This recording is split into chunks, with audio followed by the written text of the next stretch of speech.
here we go.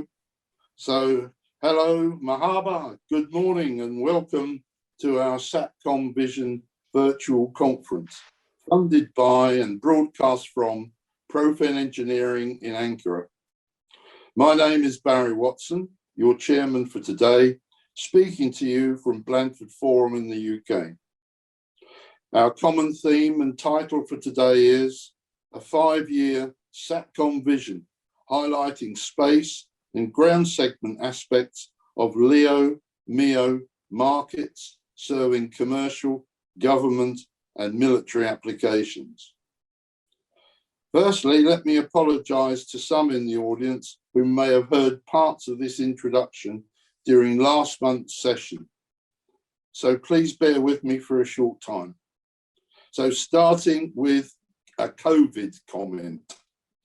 My first comment is profound and important. Our future is not cancelled.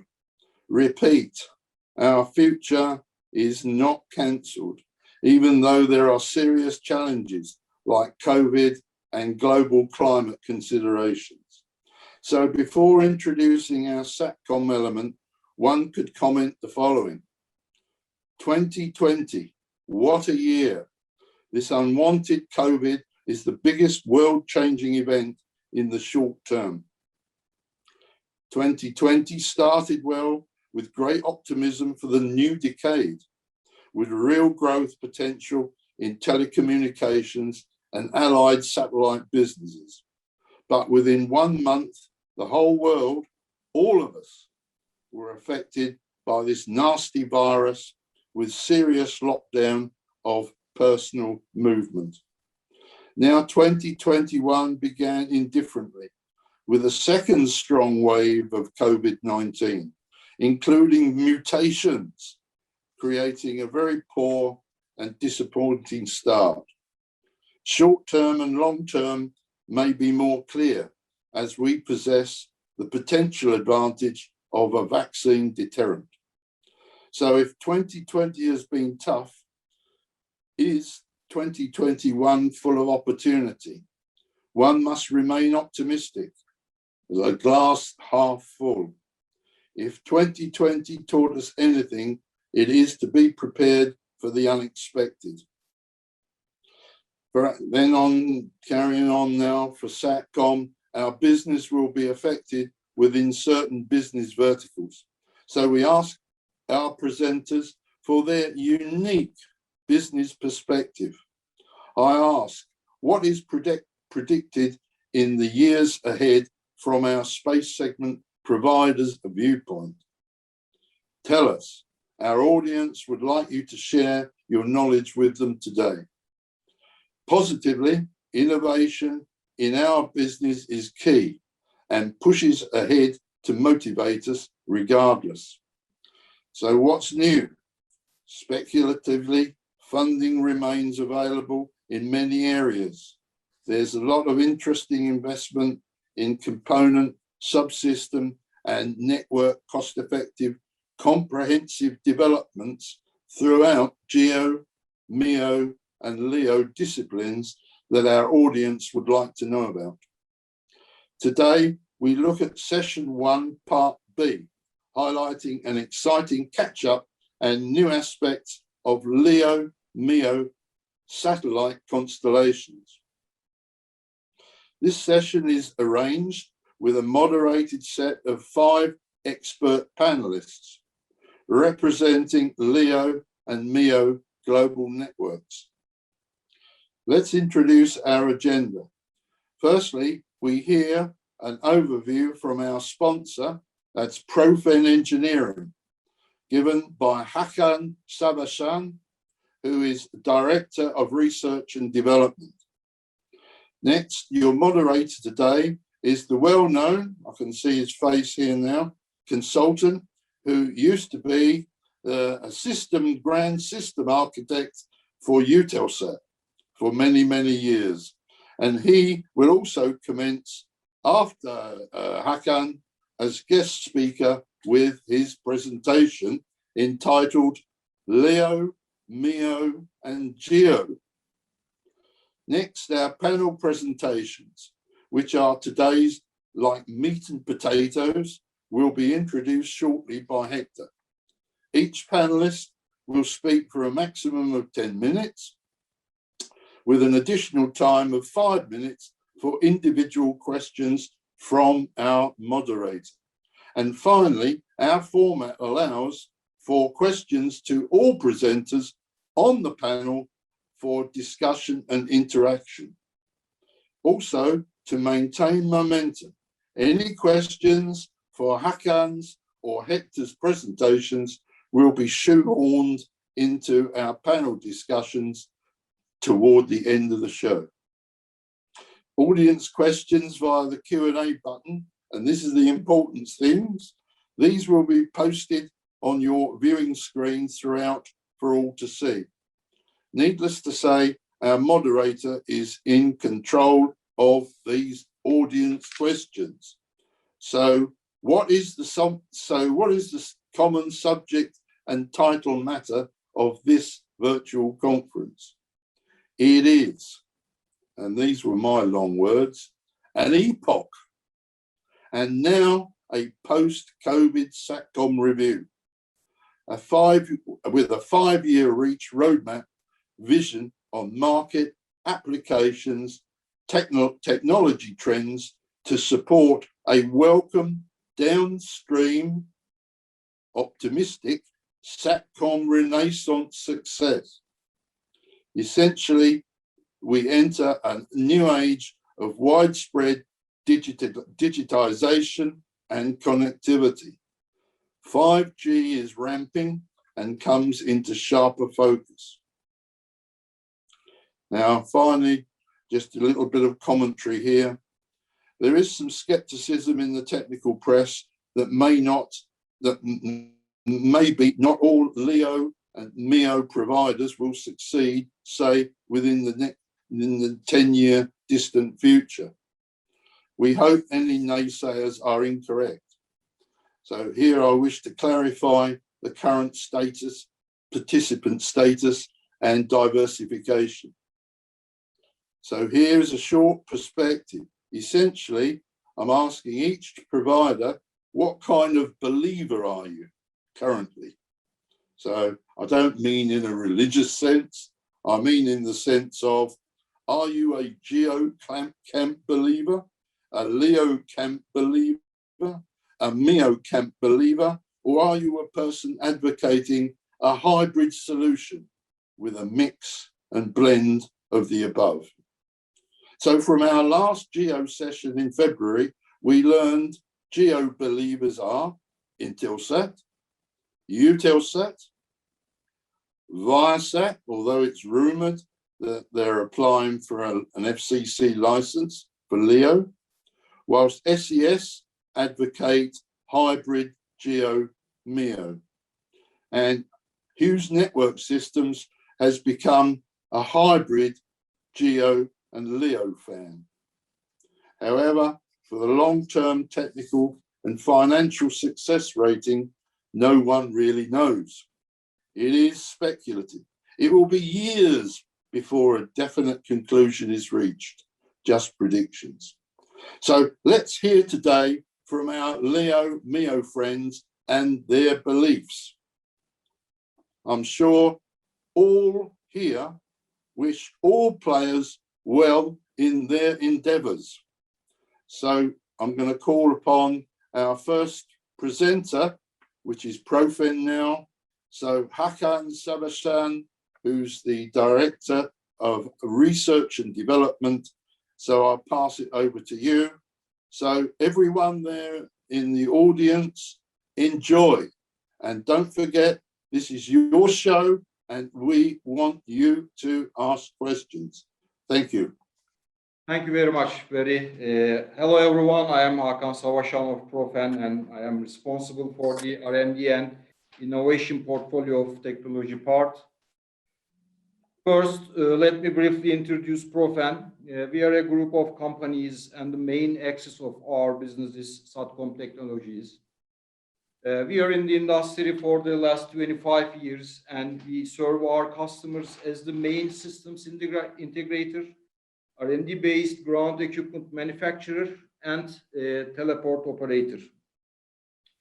VNN government-approved R&D center whose activities are legally audited by government every year. You can see the other numbers related to our company on the slide, but let me go over it. The 20% of our annual budget is R&D and innovation expenditures, and a significant portion of this is being used to develop LEO and MEO technologies, which we see a great feature and commercial opportunity. Just to answer the Barry's question, I'm a hybrid guy, so I believe GEO, MEO, and LEO, they will all continue it together. We can list Profen's MEO and LEO products and services in three main tiers: connection, infrastructure, and services. But first, I would like to go over the verticals we are targeting right now. We consider that we can easily reach our customers, especially in transportation, enterprise, and agriculture, as well as defense and government. In fact, a significant portion of our existing large accounts are already in these sectors. On the satellite access tier, we are concentrating our R&D activities to diversify our XY pedestal solutions. We will provide different XY pedestal solutions for reflectors between 2 and 7 meters, suitable for S2 Ka band to our customers. We all know the importance of cloud computing in MEO and LEO technologies. We are developing Profen cloud infrastructure, which is optimized for Satcom applications, and it will soon be ready to be deployed in the field. In the medium term, we want to add virtual network functions to our cloud infrastructure as well to implement a virtual ground station. We want to provide Profen Satcom cloud services to our customers with built-in MEO and LEO applications using our satellite access and cloud computing infrastructure solutions. Our R&D activities continue intensively to implement highly secure managed services, which will provide real-time monitoring, control, and orchestration of the satellite ground segment with predictive maintenance applications supported by machine learning and deep learning. What you see on this slide is our first XY pedestal solution for LEO satellite tracking delivered to our customer. This system is a complete ground station solution designed entirely by Profen within the scope of the Turkish National Ground Station Development Program. All active and passive RF chain, antenna motion system, and control software of the antenna were designed and developed by Profen. The 7.3 meter reflector of the antenna operating in the dual band is made of carbon fiber material. Ground station can perform monopulse and program track both in X and S bands. The XY pedestal solution we developed here can be used with different reflector diameters between 6 to 8 meters. We started another R&D project in order to develop another XY pedestal with higher positioning accuracy, which can be used in higher frequencies with mid-sized reflectors to meet the ground station requirements of the MEO and LEO satellite constellations, which are very popular today. This government-funded project was successfully completed at the end of 2020. Now we are optimizing this pedestal for cost and manufacturability. The pedestal can be used with dishes between 2 to 4 meters, suitable for S2 Ka bands. The most important problem we encountered in this project was meeting the high positioning accuracy required in very high frequency bands. In late 2020, we started another internal product development project to develop an advanced, mid-sized, cost-effective MEO and LEO satellite tracking antenna. You see our Ka-band XY pedestal ground station with 3.5 meter carbon fiber reflector in the picture. We are in the critical design phase. Hopefully the antenna will be ready to go to the market by the end of 2021. I think Profen Cloud architecture is the most important R&D initiative we are carrying out in Profen right now. It will be used as the infrastructure of our cloud-based LEO MEO services in the near future. We are developing it in collaboration with Turkey's most competent universities and scientific institutions in cloud computing and big data area. Our goal is to create an open source-based, scalable, very low latency cloud computing infrastructure fully customized for Satcom applications. Profen Cloud will have built-in ground network monitoring, control, and orchestration services, as well as machine learning, deep learning services for anomaly detection, predictive maintenance, and it will also support machine learning tasks which require classification and regression. Also, we will provide edge computing capabilities to meet the demands of time-sensitive applications. This cloud architecture can provide infrastructure as a service, platform as a service, and software as a service types of services. In order to make this architecture cyber resilient, we have started to work on artificial intelligence-based cyber security solutions for Satcom ground segment. For the Profen takeaways, due to mega constellations for broadband internet connection, we think MEO and LEO will be the main driving force of Satcom industry in the next 5 years.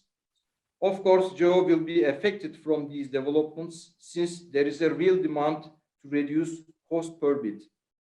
For example, the GEO very high throughput satellites will be a viable solution in the GEO side. Scalability, agility, and reconfigurability are key features of LEO and MEO technologies, which is already being incorporated in space segment. These features should also be added to the ground segment, which will pave the way for the virtual ground station. We think up to 5 years, fully virtualized ground stations will be the main element of the ground segment itself.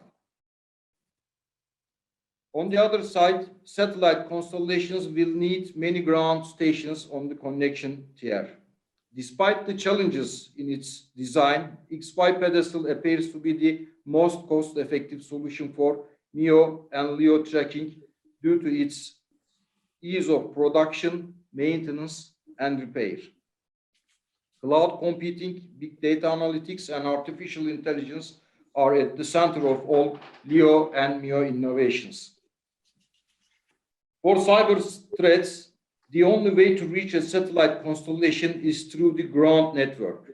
So in this software-intensive ground segment era, spatial cyber security solutions developed for satellite communication systems are of great importance. Therefore, advanced artificial intelligence-based cyber security products promise great economic returns both for end users and solution providers. That concludes my presentation. Thanks for joining the event and enjoy your time. Thank you, Hakan. Can you hear me? So it's over to you then, Hector, for your presentation. So it is entitled LEO, MEO and GEO, or LEO and GEOs by Hector Fennick. Thanks, Barry. Thanks, Profen, for the organization and for the invitation. So I'll be talking of LEOs and GEOs, but really it's LEOs and non-geostationary, to be honest. So let's start with GEOs. With the GEO system, by definition, you need one satellite to cover a region. As Arthur C. Clarke has shown a long time ago, I think it was 45, you can have a quasi global system with 3 satellites. With a geo system, you can have demand profiling. So you can put more capacity on one area and less capacity on another area as required. And you can also assign capacity dynamically. So if one area has a peak, you can put more capacity in there. If it is not being used, that capacity can put somewhere else. However, one major handicap of geos is that polar regions cannot be covered. When it comes to the terminals, geosystems require what I would call a simple, powerful terminal. And what I mean here is typically for a residential HTS system, we're using 70-centimeter dishes, no pointing. Geo by definition is fixed. Of course, if it's mobile, pointing has to be included. Geostationaries tend to be reasonably far away with a round trip delay of 250 milliseconds. And therefore, that is a component of latency. And therefore, the latency cannot be too low. It cannot be below 250. Time to market is relatively short, typically about 4 years. And the number of satellites that is required is 1, with a lifetime typically of 15 years. That's 15 years design lifetime, and typically you can get 20, even more operation lifetime out of them. You need 1 launcher, but it's a heavy launch. Typically more than 6 tons, 6.4 tons is quite typical. So the initial cost is more or less equal to the cost over 15 years, the lifetime of the satellite, and it's a few hundreds of millions of euros. If we now look at LEOs, you need a constellation if you want 100% time and area coverage. They can be truly ubiquitous, truly global. They tend to provide a homogeneous service symmetrical about the equator. And dynamic capacity allocation is not easy in my view. This is because if you have a satellite that's over the ocean, you cannot put that capacity somewhere else if it's not required. When it comes to the terminal, you need what I would call a complex low power terminal. Basically, you have a free space difference if we consider 550 kilometers as the altitude of LEO. Compared to GEO, there are 36 dB of free space loss advantage. The satellites are smaller, so there's less DC power available and therefore less RF power available. And the antennas are also smaller, so you can't use the 36 dB for the terminal, but the terminals can still be smaller and lower power. By definition, you need to track the beams as the satellite are whizzing above your head. And you need to at least have the capability to cover 2 beams so that you have 1 active and 1 in standby, so to speak. For 550 kilometers, the round trip is 4 milliseconds, so latency is improving there significantly. The time to market is relatively long because you need to produce many satellites, although they're produced quite rapidly, but launching is always a bit of a bottleneck. And if we consider a 15-year span, you typically need 4 times the number of satellites in the constellation. If we consider the lifetime of a satellite in LEO to be 5 years, you need to have the full complement available at T0. And then you need to update the satellites, replenish the satellites as you go along. So that makes it 4 times. The mass of the satellites, we're talking of hundreds of kilos. The initial cost is considerably higher. We're talking of a few billions, say 10 billion. So over the lifetime of the satellite, it becomes, over the 15-year lifetime, that would be 4 times that amount. We consider capacity density. With GEO, if we consider Europe or CONUS, That's 10 or 8 million square kilometers. So if we consider a terabit geosystem, a terabit VHTS, then the average capacity is between 100 and 120 kilobits per second per square kilometer. If we go to LEO, we consider a global coverage. The Earth's surface is 510 million kilometers squared. 28% of that is land, and 95% of the population lives in 10% of the area, or 2.8% of the Earth's surface. So basically, 2.8 of the capacity is available for 95% of the population, and the remaining capacity is available for the 5% of the population. Now, that model is a bit residential centric, because beyond residential, there's also aeronautical services, maritime, and governmental services. The model, as you can see, is a bit simplistic, but it highlights some of the challenges that we face with the LEOs, specifically in the technical, industrial, financial, and operations channels.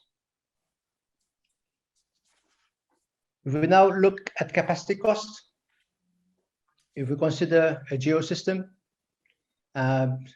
we take $700 million for one satellite at 1 terabit.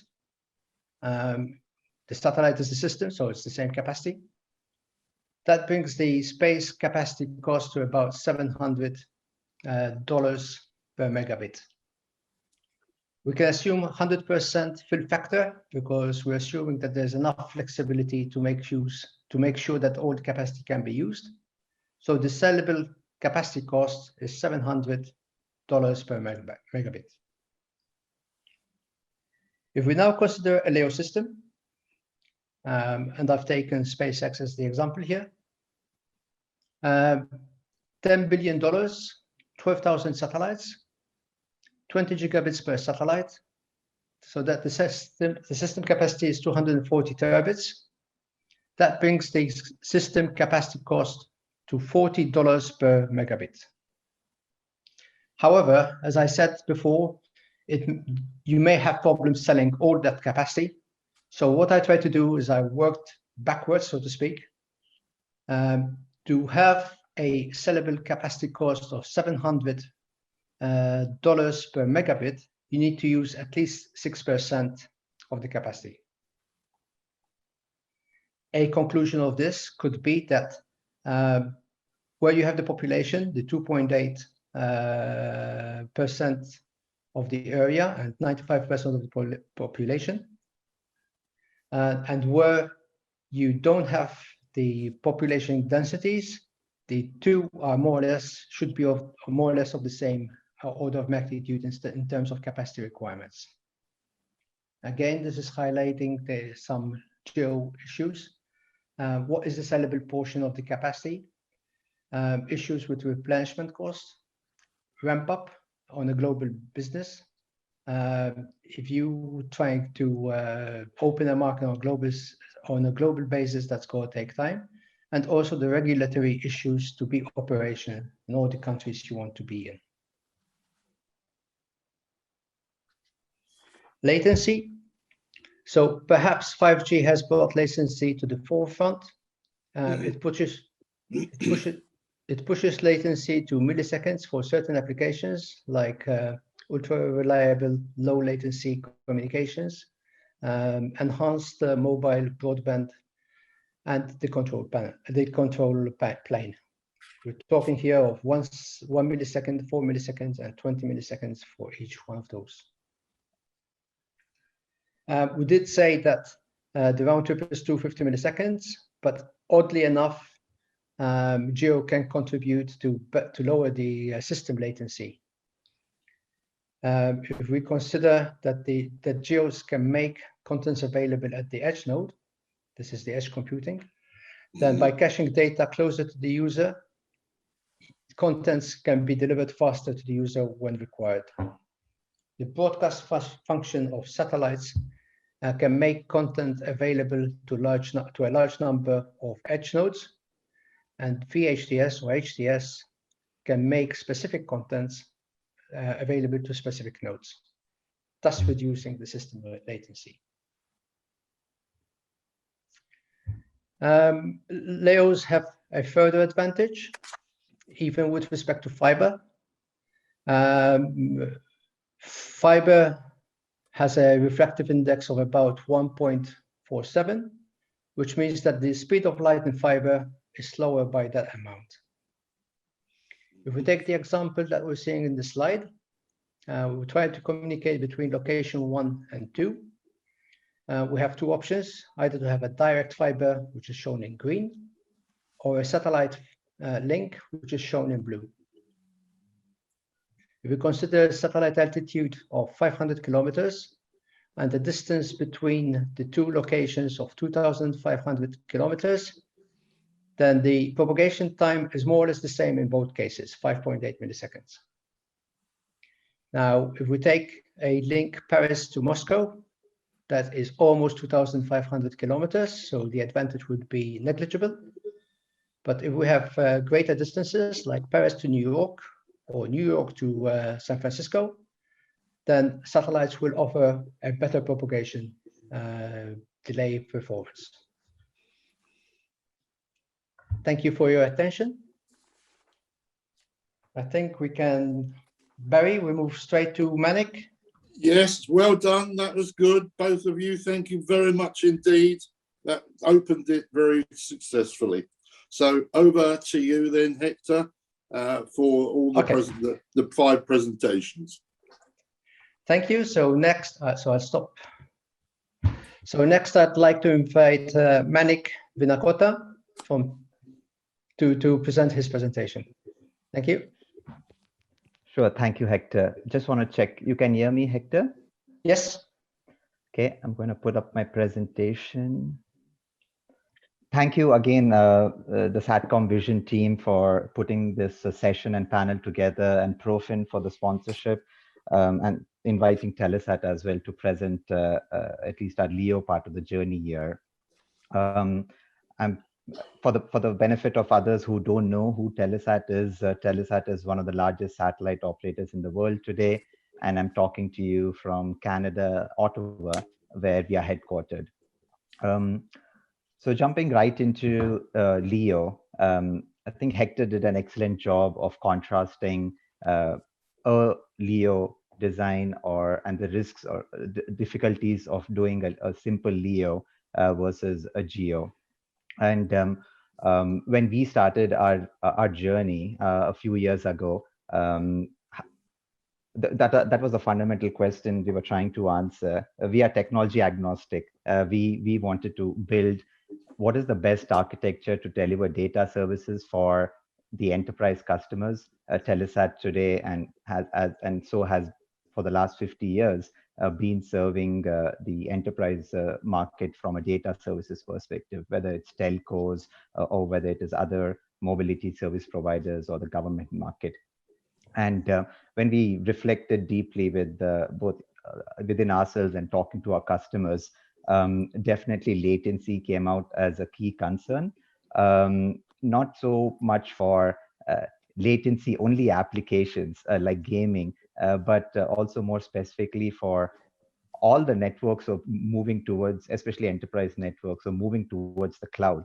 And how do you enable enterprises to make sure their satellite networks also work as well and as seamlessly as their general fiber-based networks. But there were other disadvantages that, or other pain points that they had. For example, the aero and the mobility providers needed full global coverage in many use cases. Some of them wanted very, very high capacity density and so forth. So though LEO seemed to be an answer to get to there, the key risks still remained, and Hector pointed them out very well. How do you design a LEO system so that you do not have very low capacity density and you are not forced, and you improve your sellable capacity, and you're not just forced with a lot of unsellable capacity over the ocean. So we had to solve for that. And the other thing we had to solve for a viable business case was not having a short lifespan LEOs. I mean, LEO is just orbit. You need to design properly for a viable business case. So a 5-year life satellite constellation didn't make sense to us to go over that way.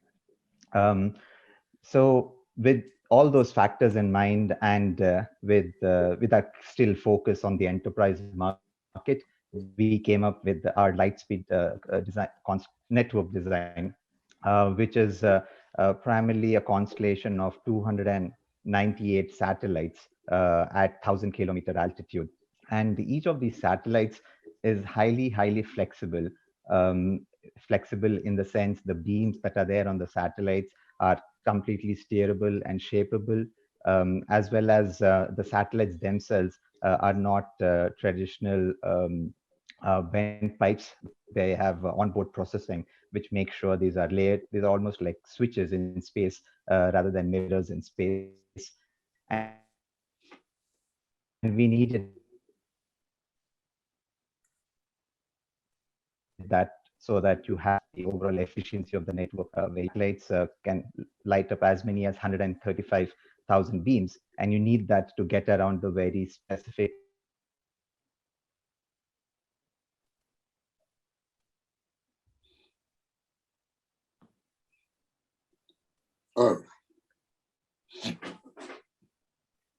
specific risk that it did of not being able to not serve, for example, the oceans where the satellite is not able to see a gateway.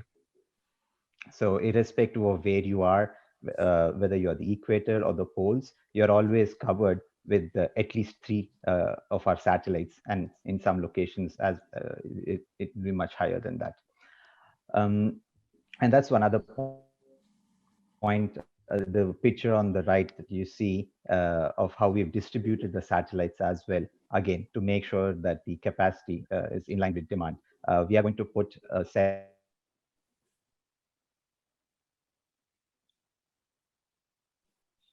blue orbits that you see here, but most of our satellites, 2/3 of our satellites, or 220, are going to be in those brown orbits or the inclined orbits, because that is where most of humanity lives, ships and planes serve, and so forth.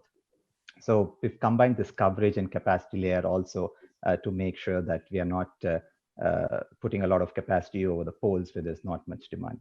And finally, this is not just about a constellation. Customers want a network, not just a satellite. So we will also be interconnecting, building a global ground infrastructure, which will provide a fully managed layer 2 network for enterprises. When I say enterprises, it is telcos, it is service providers serving all fixed as well as mobile markets. So some ways in which we differ from other solutions that customers will have. For example, on the speed that we can deliver to a single location, we will go all the way from serving 1 megabit to a single site, all the way to multiple gigabits to a single site. And we need that because you have a wide spectrum of use cases. You have at the extreme end, you have large cruise ships or large remote communities that need multiple gigabits. But at the other end of the spectrum, you do have smaller merchant vessel ships, for example, that don't need gigabits of capacity. So the network is quite scalable to serve all those different kind of speed requirements. Low latency, as I've already mentioned, was a key driver, but high capacity or capacity density that was introduced was another critical factor, since these satellites can aggregate capacity. Either multiple satellites can put down capacity at a single location or aggregate beams as well very dynamically. We can put down multiple tens of gigabits over demand hotspots. For example, an airport which has about hundreds of aircrafts at a point in time will be seamlessly served by the network. Overall, we believe that we've come up with a design that is delivering the best of 2 worlds. It delivers fiber-like quality but at the scale and flexibility that satellites offer.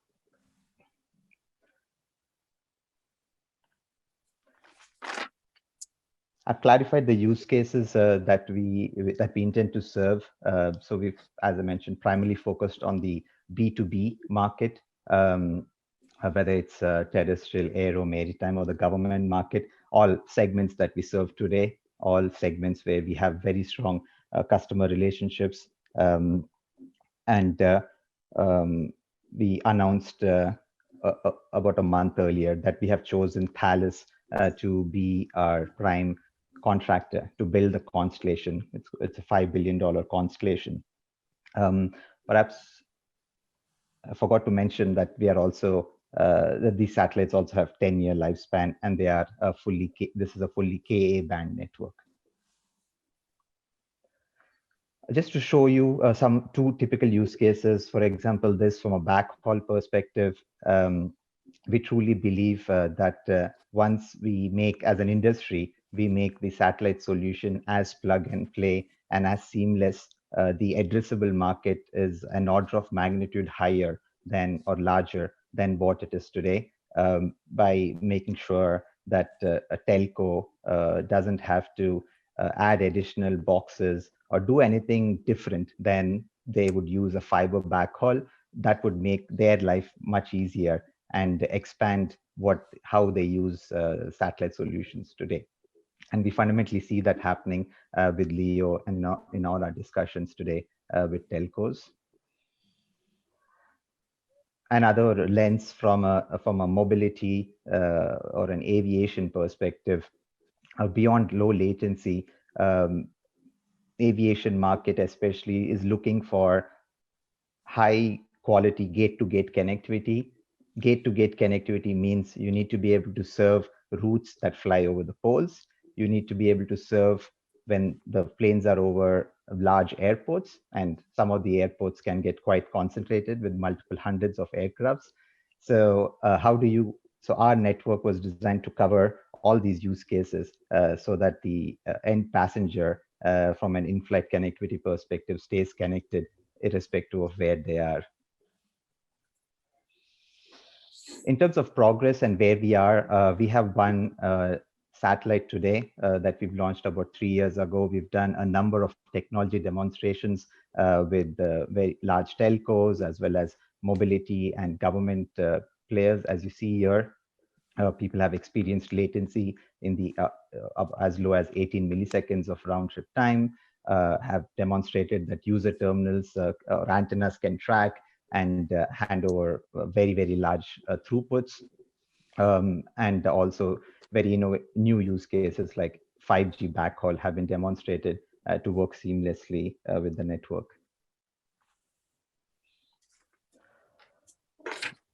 This will be my last slide, where we've also, one of the large supporters of the Telesat Lightspeed program is also from Government of Canada, where for their universal broadband program, they've chosen Telesat Lightspeed as a backhaul solution, wherein the telcos in the country would be able to use the Lightspeed network to connect remote and rural communities and deliver a 50/10 internet service to the household, which is Canada's definition of high-speed broadband.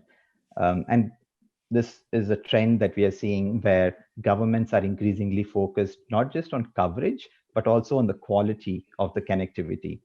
For example, FCC in their Rural Digital Opportunity Fund, they highlighted latency as an important characteristic that is important for quality service. And they set a boundary of 100 milliseconds of latency. So we believe we've got the right architecture. We believe that over the years, working with our large vendor ecosystem, we've got into a design that not only serves our customer needs, but also closes the business case in a highly viable manner. And we would be starting services in 2023. And we are very excited in this journey. So I'll stop there. Good. That's great. Thank you, Manik. Yeah. So we have questions coming in from the audience. The first one is from Oskan Kong. Do you see a market future for laser-based intercommunications between LEOs? Yeah, that's an interesting use case that we are already working on. For example, we've been selected by DARPA, the group that invented internet, to use our constellation as a relay network, as a space-based relay network, and that is the fundamental architecture component that's being used there is the optical laser links in space. So this is one example of using optical links for space-based comms. Thank you. I'll sneak one of my questions, if you don't mind. Go ahead. You've diverted from most other constellations in the sense that your constellation is actually two constellations. You've got the orbital, the polar constellation, and the inclined orbit constellation. What has pushed you in that direction and not a global inclined orbit constellation without the polar? Mm-hmm. I don't think we've diverted from what others are doing. I think everyone calls it different things. Some call it shells, some call it orbits. Yes. The fundamental reason we are doing it, Hector, is to make sure that the capacity distribution is optimal. By putting all satellites purely in a polar orbit, you have 50% of your capacity over the poles. And unless penguins love to use the internet, we won't be able to sell it to them. But the polar shell is very good for full global coverage. So hence we decided to split the constellation to make sure we have a coverage layer with the polar orbits, but a capacity layer with the inclined orbit. But to be clear, it's not two constellations. It is one network. And for the customer, it'll be seamless. They wouldn't know which satellite they're being connected to. Correct. The next question is from Darren Walker. How will Lightspeed differentiate itself from Starlink? Okay. Firstly, we are not focused on the consumer market, which is connecting households with antennas, because we believe the cost of the terminal to connect a household via LEO is still high and does not close a viable business case to do that. So being focused on, so that is one way we are different. We are not going after the consumer market, but even in the enterprise market, we believe that beyond the network capability, having priority spectrum rights is important and gives enterprise customers especially comfort in knowing a future fit and there's no risk in having spectrum that works is important. And we are a Ka band network. Starlink is a Ku network from a user terminal perspective. And with most future constellations, whether it is large GEO or MEO or us, all being Ka band, enterprises want interoperable terminals, and they want to have move to a future where they can put a terminal which is Ka band and use across networks. So ultimately, the customer will decide what kind of network they need. Okay, the next question is from Dennis Moore. Looking into the midterm future, e.g. 10 years, your technology might be out of date. How do you modernize such a constellation? Do you orbit and replace each satellite? If so, what is the deorbiting strategy? Okay, very good, and that completely agree. Technology definitely keeps refreshing itself. So as I mentioned, our satellite life is actually 12 years, but 10 years in orbit and 2 years to allow for deorbiting and so forth. And after that, we will replenish the constellation using the best in-class technologies at that point in time. I think the second part of the question was how do we deorbit the satellites? We've made sure that all the systems that require the maneuverability and the deorbit capabilities at the end of life have multiple levels of multiple nines of resilience built into it, because we want to be space responsible citizens as well. Okay, there are many more questions, but I'll try and keep to the schedule. And if we have time, we might get to them in the panel. So thanks very much, Manik. We'll pass to the next speaker, Harvey Hibberson from Iridium. The floor is yours. Okay, thank you, Hector. I hope you can both hear me and see my presentation. Correct? Yeah, we're okay. Let me get back to the start. Okay, well, good afternoon, everyone. I'm pleased to be here. I'd like to thank Satcom Vision for inviting me to present at this significant event. I've been with Iridium for 5 years, cover all areas of our business, supporting our reseller channel and developing opportunities. And I particularly cover the humanitarian sector. So my presentation really is more of a commercial view rather than technical. So be kind to me with some of the questions coming in. For those that may not be aware, Iridium Communications is a low Earth orbit mobile satellite services operator utilizing the L-band spectrum.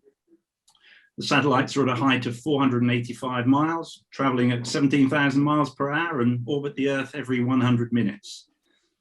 In the current form, Iridium has been operating since the year 2000 and has accumulated over 1.48 million subscribers currently. I think we'll be reporting more than that probably in the next month. We have a total revenue of $583 million. A very large ecosystem of more than 450 partners and employ more than 530 people, mainly in the USA, but also in Europe, Asia, and Australia. Iridium has 66 satellites in orbit, and we provide total global coverage from pole to pole, so we do allow for the penguins. Whilst this is a big differentiator for us compared to our current main competition, in terms of a technical highlight, I'd have to say it is our Crosslinks.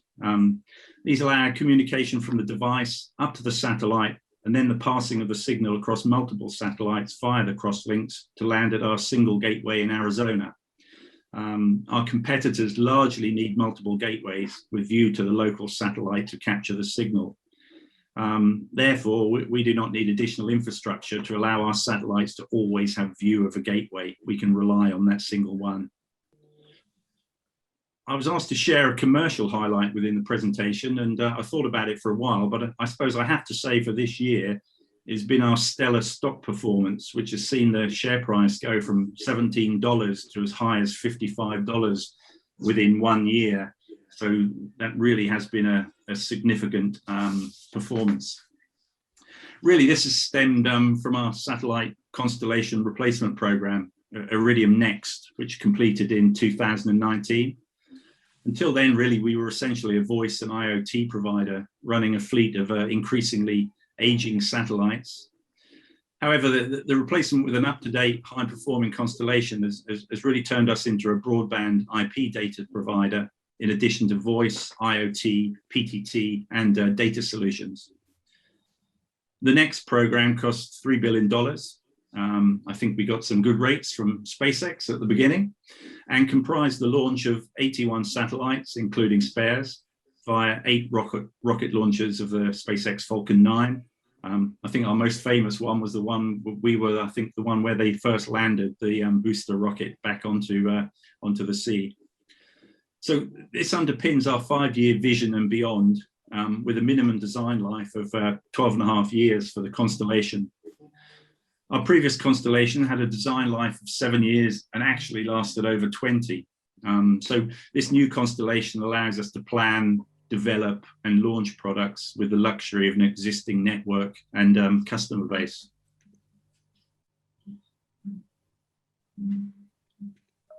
I missed a slide. This slide shows a snapshot of our product range. The top and bottom rows show existing products. The middle row serves as mid-band, which shows what is coming in the next 5 years. Well, in fact, much sooner than that.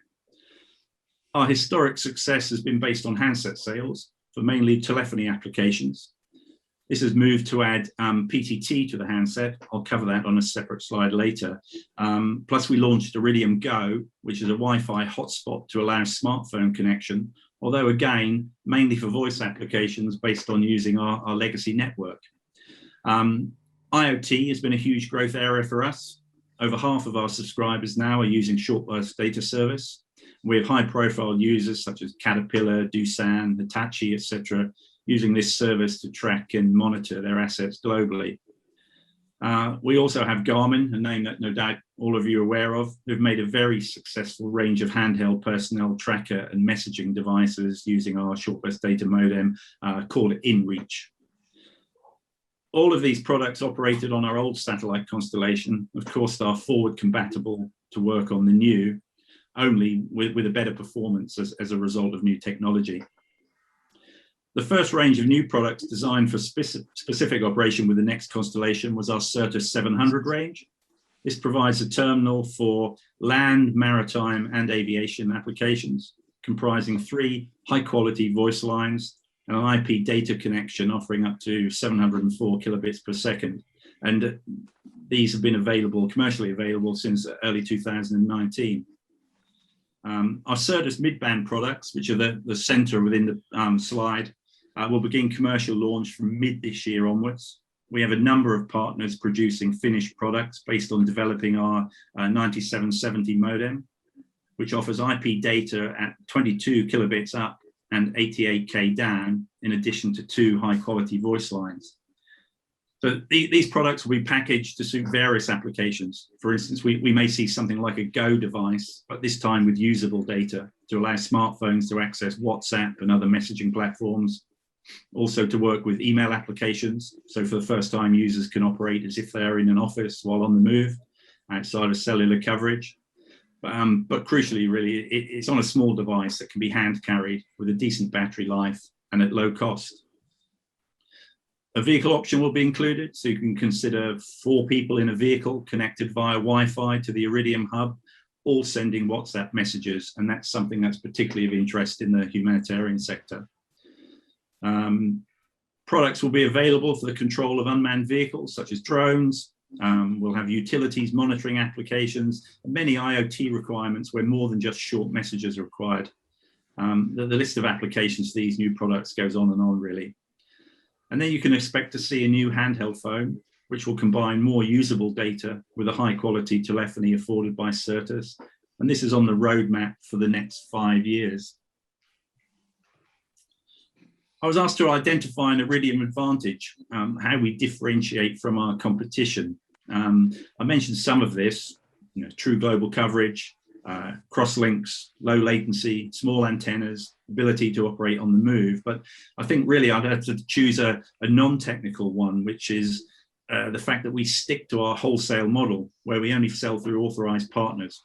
We do not deal directly with end users. We have neither the infrastructure or desire to do this. We have over 450 partners that either sell our products and services that Iridium manufacture, or if they've taken our core components and developed a product to meet their and others' needs. Our partners have become used to not having to fear competing with their own provider, and therefore they opened up to us to allow joint approaches to customers where Iridium supports their sales efforts. And for sure that this is not a model that's shared with all of our competitors. I was asked to highlight one particular commercial success, and I would have to choose our PTT service. Iridium PTT launched over 5 years ago, and to be brutally honest, it was not able to deliver the required satisfactory service at first launch. It's probably taken 3 of those years to refine, tweak, and upgrade the service to a point now where it works fantastically, and we are seeing the commercial rewards for this. PTT is essentially a global 2-way radio service, allowing one button press instant communications from anywhere on the planet to anywhere else on the planet. So for instance, a polar explorer or a penguin in the Arctic could press the PTT button and talk directly to his control center in London and vice versa, just as if they were using a local walkie-talkie radio type system. The PTT functionality has been integrated into our Iridium Extreme telephony handsets to provide a combined telephone and PTT handheld device, so essentially a telephone and a radio.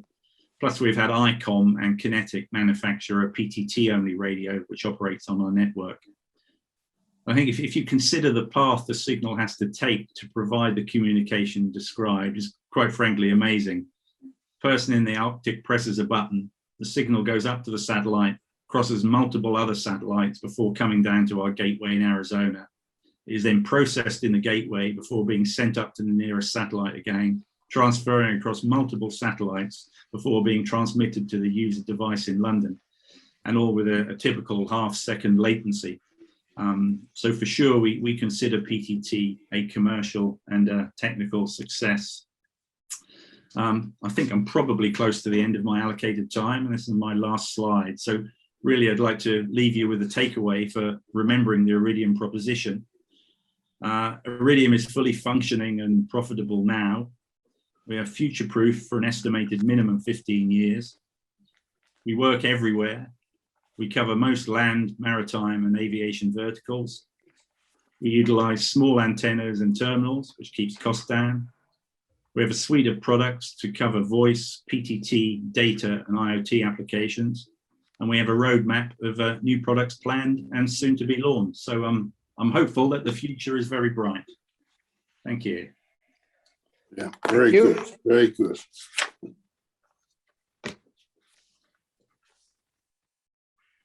Sorry. Thanks very much. You've mentioned that the shares have gone up significantly this year, which is out of character with the satellite communication business because most other operators have seen their shares go down. Can you tell us why do you think this has happened? Well, it's certainly not an overnight success story. It's probably a 30-year overnight success story. I think most of you will be aware of the history of Iridium 1 and what happened in 1998. So really, I think we have to say that the catalyst is our new network. That's enabled us to produce a growing universe of products to meet multiple needs. And I think particularly of late in this year was the acceptance of Iridium as a maritime GNDSS provider. So, you know, that this status was a great confirmation for the reliability and longevity of the network. And I think those three factors really have contributed. Thank you, Harvey. So the next question is from Dan Walker. Does Iridium have a helicopter connectivity roadmap? If so, could you tell us about the key challenges, some of the key challenges?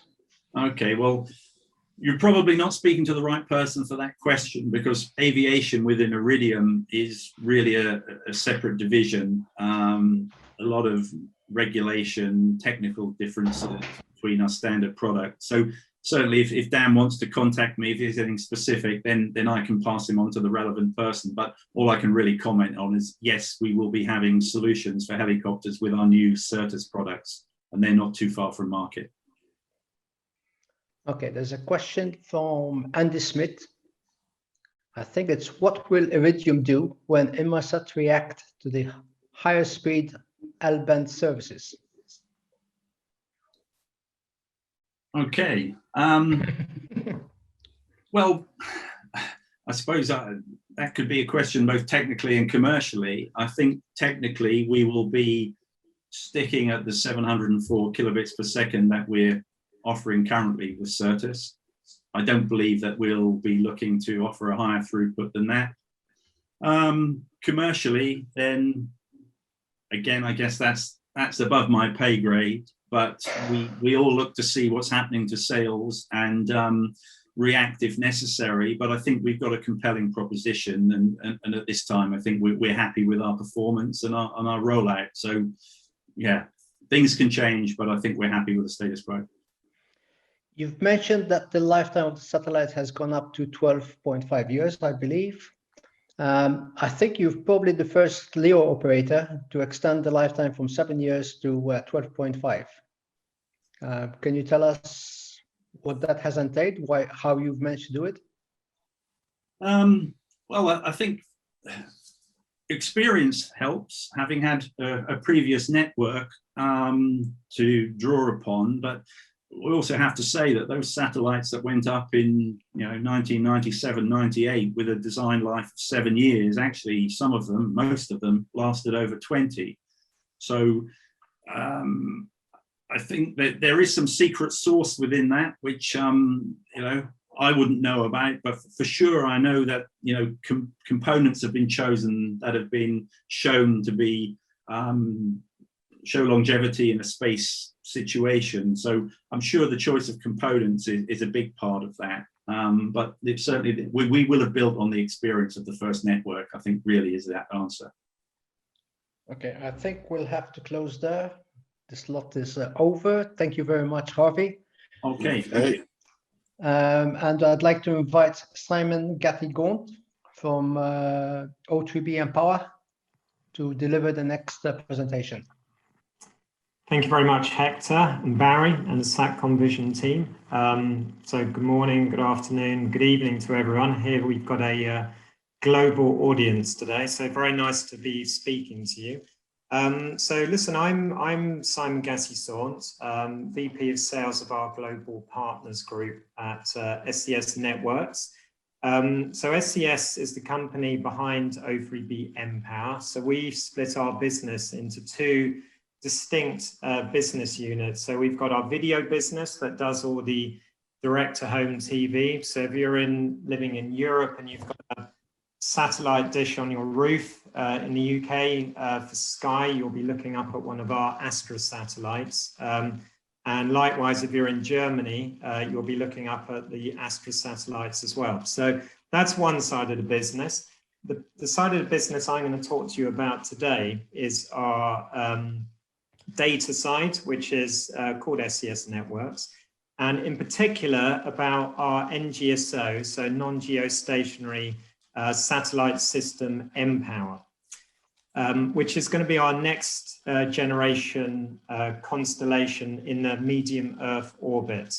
Now, there is very much a distinct advantage about being in the MEO orbit compared with a GEO orbit, is that there's a couple of big advantages. One is that you have much improved latency over the geostationary satellites.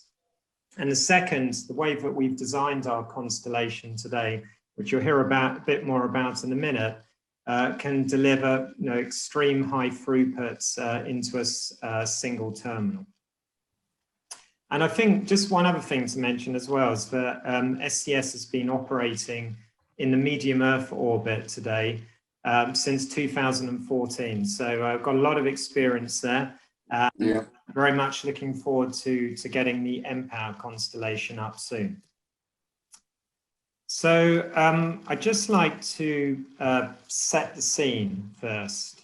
And just to sort of set the scene here. So I often get asked this question about, with all these new LEO constellations coming along, with O3B mPOWER, is there going to be enough business to go around? And if you just look at one sort of key part of the market, which I'm sure everyone who's on the panel today is going to be targeting, which is the telecom market, you can see that the market from today all the way out till 2025, which is now only 4 years away, is going to double in size. Okay, and what's driving that? So number one, 5G. So we're already beginning to see a lot of new 5G installations across many of the countries, certainly where I live in Europe, and the rest of the world as well. So that's one area. The optical transport networks as well. So this is the fiber submarine cables connecting up all the continents. With this huge increase in demand in data, there's a lot of infrastructure going on both in space and on the ground and through the oceans to allow this data to travel around. Cloud as well. I mean, cloud is probably single-handedly out of this list, I guess, the biggest driver of data. I mean, what we're talking across now, Zoom, everything we use, all the kind of tools that we're using more so than ever, especially during the pandemic of last year, has been cloud-based. I mean, I run my whole business now from my laptop using cloud applications. I'm sure many of you do the same. So this is also putting a huge amount of strain on the networks today. Video streams, and then another one, which is probably one of the biggest sort of growing markets as well, is the Internet of Things. So more and more devices, whether it's at home, whether it's your Hue lights, whether it's your Sonos sound system, or whether you're in a sort of B2B environment. So this could be sensors on oil rigs or cargo ships. All of this is now requiring internet connections and is driving the demand. Now, if you have a look at the bottom left-hand corner of this slide, you'll see that actually today the satellite only provides around about just under 1% of the connectivity in the global telco business. And I think there's a few reasons for that. I think one of the sort of key reasons is that the geostationary satellites which are up there today aren't in most cases particularly compatible with a lot of the fiber telco service providers. And the reason why is because we don't have the same standards in a lot of cases. So for example, MEF 2.0 and soon to be 3.0 is one of those kind of industry standards. And as of today, there's only one constellation that has this standard for service orchestration, which is O3B Classic, which is the SES constellation, which is going to be superseded by mPOWER. And I'm sure all of the other LEO providers are going to get this in the future as well, which means that satellite is going to become a lot more relevant in the future, and very much will hope to see it taking a larger share of the market as well. The other thing just to mention about satellite as well, I mean, certainly in the time I've been in the business, in the last couple of years, particularly with the likes of Mr. Musk and Mr. Bezos getting involved, it's very much now sort of front page news, whereas in the past it was very much sort of a bit of a sideshow to what was going on with the terrestrial network. So I've got a very, very confidence about the future of how there's going to be enough demand for everyone to reap the rewards from it. So in terms of, we're sort of going to focus now on O3B and in particular mPOWER, which is our next generation system. So as I mentioned just now, we've been operating O3B since 2014. It's been very successful. It's in terms of the kind of market segments where we've had that success is energy on this list on the right here, cruise, government and cloud, more so today. So I guess one of the big differences in what we're going to bring online with mPOWER is that it's a next generation constellation. So we've made a lot of improvements on the initial constellation. And one of those is that you'll be able to use it with much smaller terminals as well. So, so for example, we'll be able to bring in new market segments and address those more so than we do today. So for example, aero, ISR and other applications like that. One thing just to point out about O3B Classic and O3B mPOWER is that it's very much targeted as a high-end enterprise solution, very much B2B today. We don't do any B2C at all. So, we're very much sort of targeting the higher end of the market. So just to give you an example on the sort of throughput capabilities you get.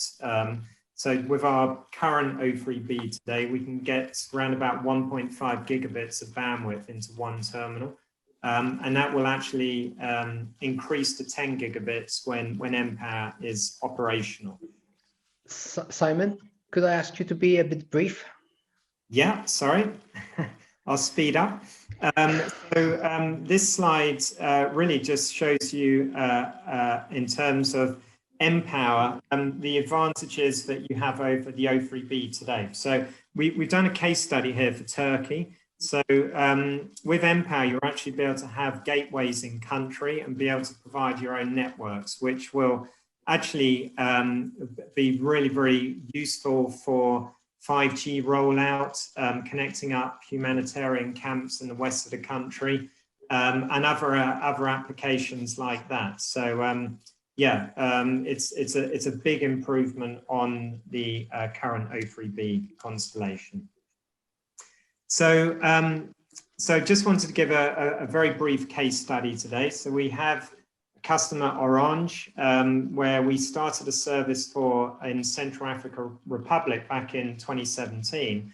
And they were so impressed by the O3B service that we're now extending that to multiple other countries, including DRC and some of those other orange countries you can see on the map. And the one big advantage of mPOWER is that it's now you can manage these domestic networks. So you can, it's very much going to be used for applications like cell backhaul rather than just the backhaul itself into the country.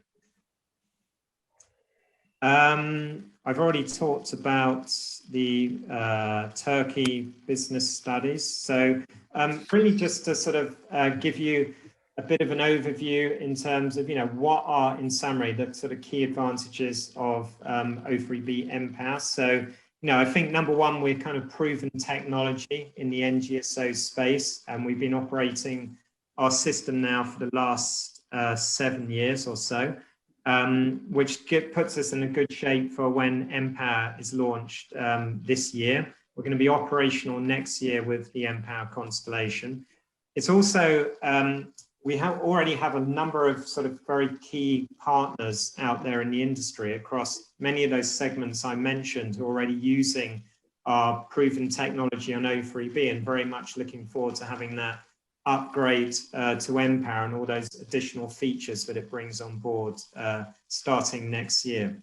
And then just finally, what I mentioned earlier on about it's being having carrier Ethernet connectivity using MEF 2.0 and other sort of industry standard telecoms, which all helps with the service orchestration. Thank you, Simon. Sorry, just final slide.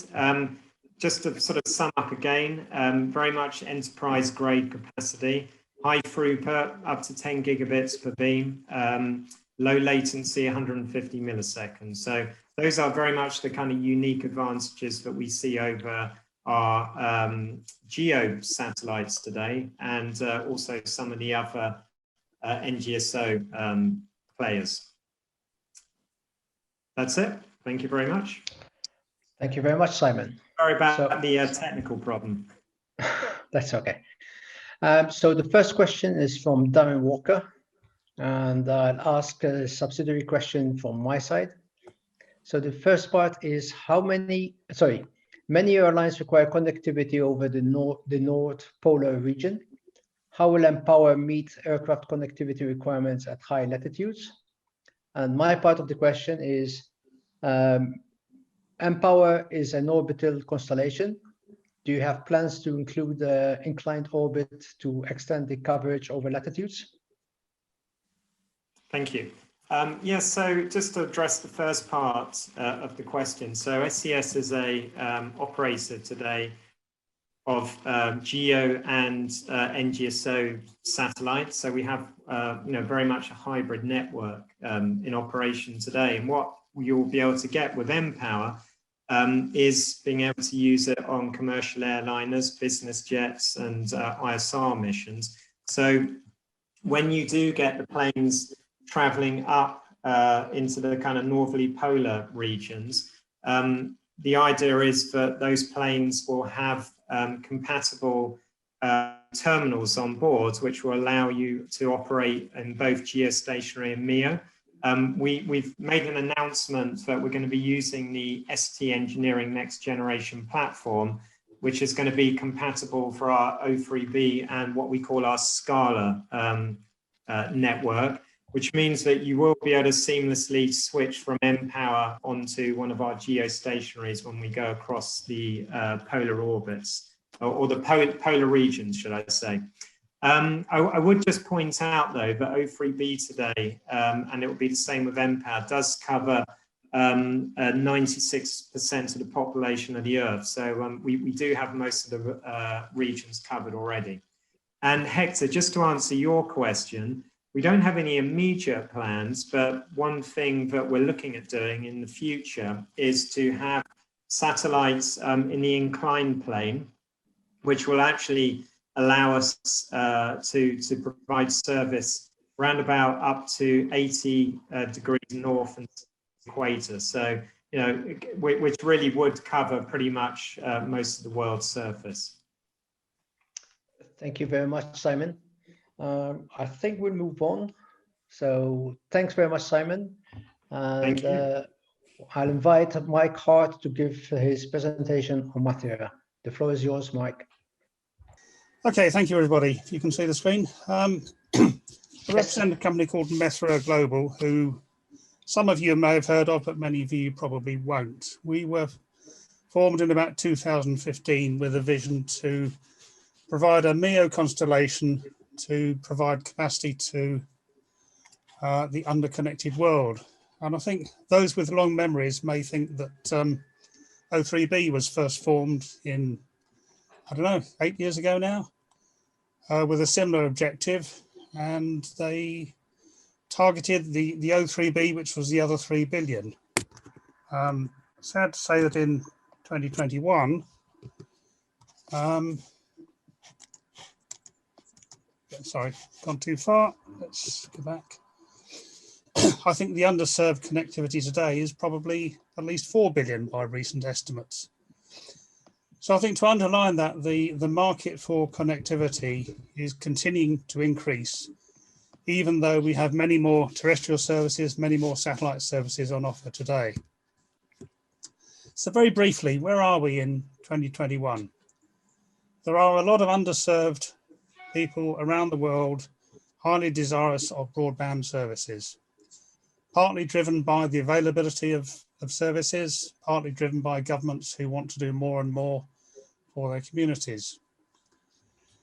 The digital divide has much spoken about in many years. Nobody really knows what it is. It's not exactly a hard and fast dividing line, but it still seems to grow, partly driven by cost. You know, the cost of an iPhone now is £1,000, whereas years ago it was £500. Some things are becoming more unaffordable, and yet the demand is there. What do we mean by underserved? There's obviously the remote areas, which many service providers have fought shy of because, well, it's a remote area, there isn't the business there, so they haven't made the investment. Rural areas likewise, you know, many farms and agricultural regions around the world do not get the connectivity that they really need. But coming closer to home, the not spots around cities and the suburb areas and commuter belts. And as cities expand, you put in buildings, you put in some infrastructure, but quite often the fiber connectivity and even the mobile connectivity is slower to penetrate the areas that really need it. Cost of terrestrial infrastructure. There is absolutely massive investment, as you all know, in mobile connectivity with 5G, but it's still relatively slow growth, it's expensive, and it doesn't reach everywhere.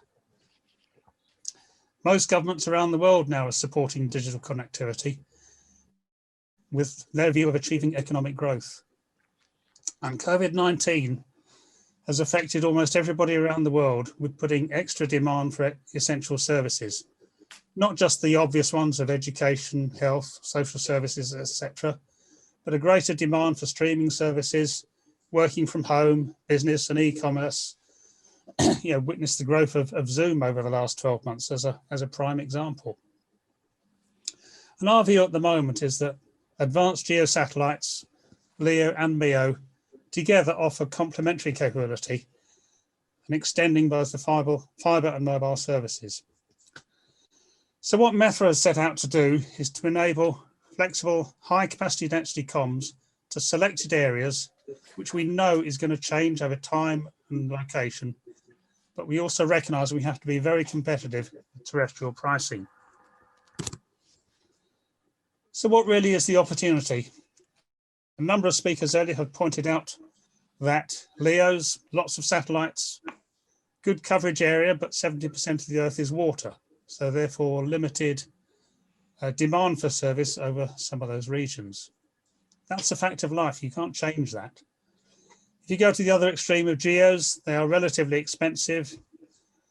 GEO satellites tend to have a lifetime of 12, 15, even longer years. So limited flexibility. What you launch today, although you can move some things around, may not be the service you want in 15 years' time. And because of the cost of putting a GEO into orbit, it's a slow upgrade rate. So whatever goes up today, you expect to be in service in 12 to 15 years' time. It may not be as adaptable as you want. So what are we aiming to do? With a MEO service, we can go broadband anywhere, anytime. That's not to say we're aiming to cover the whole world. That is very definitely not our target. What we want are assignable coverage areas to be moved anywhere you like at short notice according to user demands. So the space segment, configured at the moment, we're looking at 128 spacecraft in medium Earth orbit. And for us, that means around 19,500 kilometers. It's about the same orbit height as the Galileo GPS satellites. We're going for a 60-degree inclined orbit in 4 planes of up to 32 spacecraft each. Ka-band operation, like many operators these days. What makes us a little bit different is that we have steerable spot beams and steerable gateway beams to give you that continuous high capacity for the targeted user areas. The spacecraft themselves, we're looking at about a 750 kilogram mass, so a medium-sized spacecraft, which includes the steerable antennas and digital processing on board. You might ask, why MEO? But why MEO now, today? A lot of spacecraft providers in years gone by tended to avoid MEO because there were some issues. Things like protection from radiation hazards was perceived as a problem. That is now much more manageable today. Launch costs have continued to trend downwards. We can launch typically half a dozen spacecraft in one launch and deploy them direct onto orbit. The antenna technology on board is much more versatile today than it was even 10 years ago. So that gives us more applications both in space and on the ground.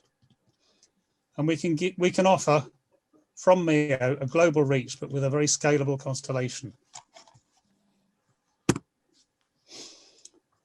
Where is our focus? Well, the key challenge in order to get the user take-up that we want is to have very, very low cost user terminals that can be used with any constellation. So the terminals we're developing will work also with GEO and LEO spacecraft. Our target markets are individuals, communities and businesses, but it has to be the affordable price point. Target pricing is an order of magnitude below currently available solutions. There's been lots of investment over the years on electronically steerable antennas, which are really, really attractive. But even today, they're far too expensive for many users. At the moment, we're investing in the near term in a mechanically steered antenna, but with a control solution that is easily adaptable to the array solutions that we expect to come into service in 5, 10 years' time. I've mentioned target pricing. This is obviously key for many, many applications. But just for information, we're looking at individual user terminals around the sort of £400, euros, dollars range. So that is well below the existing Starlink terminals, for example, and many, many other terminals on the market. Operation with a constellation needs dynamic network management processes. So we've got to work with multiple spacecraft and gateways. And all of that, whilst technically complex, the users don't care about that. The service has to be fully transparent to a user.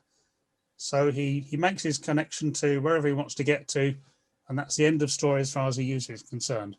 But of course, behind that is some clever management systems. And the other focus that we becoming increasingly aware of, as indeed are many other operators, we need to coexist with other GEO and LEO satellites. There is a need for active coordination to avoid interference, and that is potentially way beyond the current regulatory constraints. It's going to lead, I think, in the longer term to much more open standards and the sharing of some operational aspects between constellation operators. As a prime example, we need to conform to ITU power spectral density limits. That's part of the regulation, okay, but the issue is how do you actually manage it? It may require some operators to switch off their service in certain locations to avoid that interference. That's fine, we can handle that, but it means handing over to another spacecraft to seamlessly take over the service for a short duration. It requires knowledge of where the other operators are at any one time. That's easy when you're dealing with geostationary spacecraft, fairly easy when you're dealing with MEO, but LEO becomes a whole new ballgame, because whilst the operators know roughly where their spacecraft are, even the tracking data does give you quite a big circle of error. And of course, as the constellation sizes increase, the problem is only going to get worse over time. Just a brief few words on our business model opportunity. We are very much working in partnership with others. We see, for example, the ground segment, very much gateway as a service. So our intention is to work with existing teleport operators, for example, who have already made a huge investment in sites, infrastructure, and operational cost. So adding a further service to those is a clear natural progression for those service providers. Where we want to work in other countries, it makes a lot of sense to us to work with mobile operators and local service providers, because they know the ground rules in that particular country. They can work with local regulators and they can leverage their own contacts in order to deliver a proper service. Critical infrastructure projects. Very often, a single fibre is the only connectivity some of these places have. You put a digger through a fibre and you've got a major problem. Again, fibre takes a long time to lay sometimes. So we can provide the high capacity service just as a gap filler solution until a fibre solution is put in place. As far as user terminals are concerned, we've got a number of options that we've been investigating, and many of these are particularly attractive to us. You could go for a conventional pay-as-you-go solution. So, you rent your terminal much the same way that you pick up a mobile phone, and you can do that through the local operators. We can do subscription services, lease of a system, or outright purchase. We don't really mind how we do this, and we can do a different basis for different countries that we're working in. There's very clear opportunities for partnership with other Satcom providers. That's not because we're all in competition. Yes, we may be serving the same end customers in some cases, but complementary cover is very often a means to give you an assured availability of service. And at the end of the day, that is what users are very keen to have. So a few words on the progress that we've made so far. The company was established in 2015 from its UK Mike, base. can I ask you to be brief, please? Yep, almost there. Thank you. We've gone through initial funding with support from UK Space Agency and other funding agencies. We've been working through some well-known partners in the satellite businesses. We've got some very good patented technologies that we're using, and the regulatory filings have been completed. The team we have is quite a strong team. We've got extensive Satcoms and business expertise. And on a quick count on the calculator a couple of days ago, we've got more than 200 man-years of Satcoms experience. So yes, a new company, but we're pretty confident that we know what we're doing. And we've got some very key agreements in place with key customers. So the next one, our final slide, we are at the moment on track to deliver super fast, high capacity density broadband via the constellation over the next 5-year period. It's a game-changing MEO constellation to deliver that flexible broadband capacity. I'm going to stop there and happy to take any questions on that one. Thank you.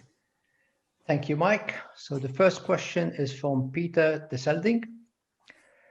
On your user terminal price, if that's a price to the consumer, it may be 20% less than SpaceX.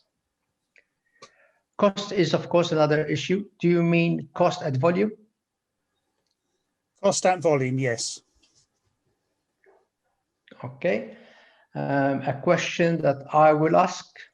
You said that the constellation is scalable, if I understood correctly. Does that mean that 128 is not the final number or may not be the final number?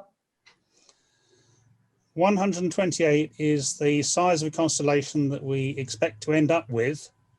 We will, like most operators, be launching in phases, and the initial phase is 16 or 18 spacecraft. Okay, thank you. I think we'll close your session there. Thank you very much, Mike. We'll move on to David Price, who will give us a presentation on OneWeb. Okay, thank you. I'll just share my screen. Okay, well, hello to everybody. Good morning, good afternoon, good evening. I think we have a global audience today, which is really nice.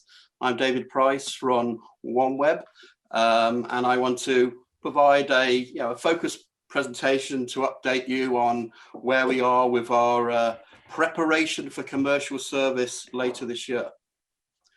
And we are truly building a global network. I have the beauty of going last on the presentations here, so you'll hear some repeat themes here, but it is very much a global network, delivering low latency and high speed connectivity to everywhere and everybody. And very much all these different systems, I think, can coexist because we're all having our areas where we focus our capabilities and our types of services.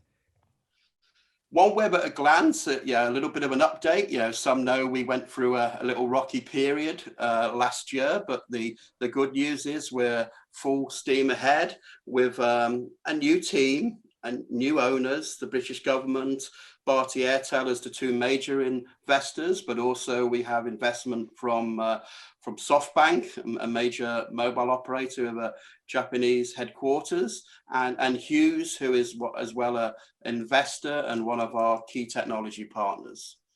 We have 110 satellites already in orbit. We have a launch in a few days' time on the 25th of March. So a team are already at the launch site to launch another 36 satellites.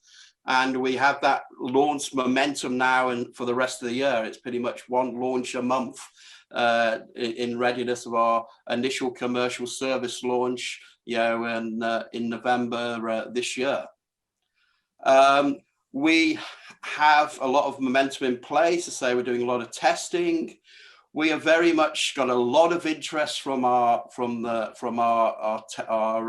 customers who will be our distribution partners.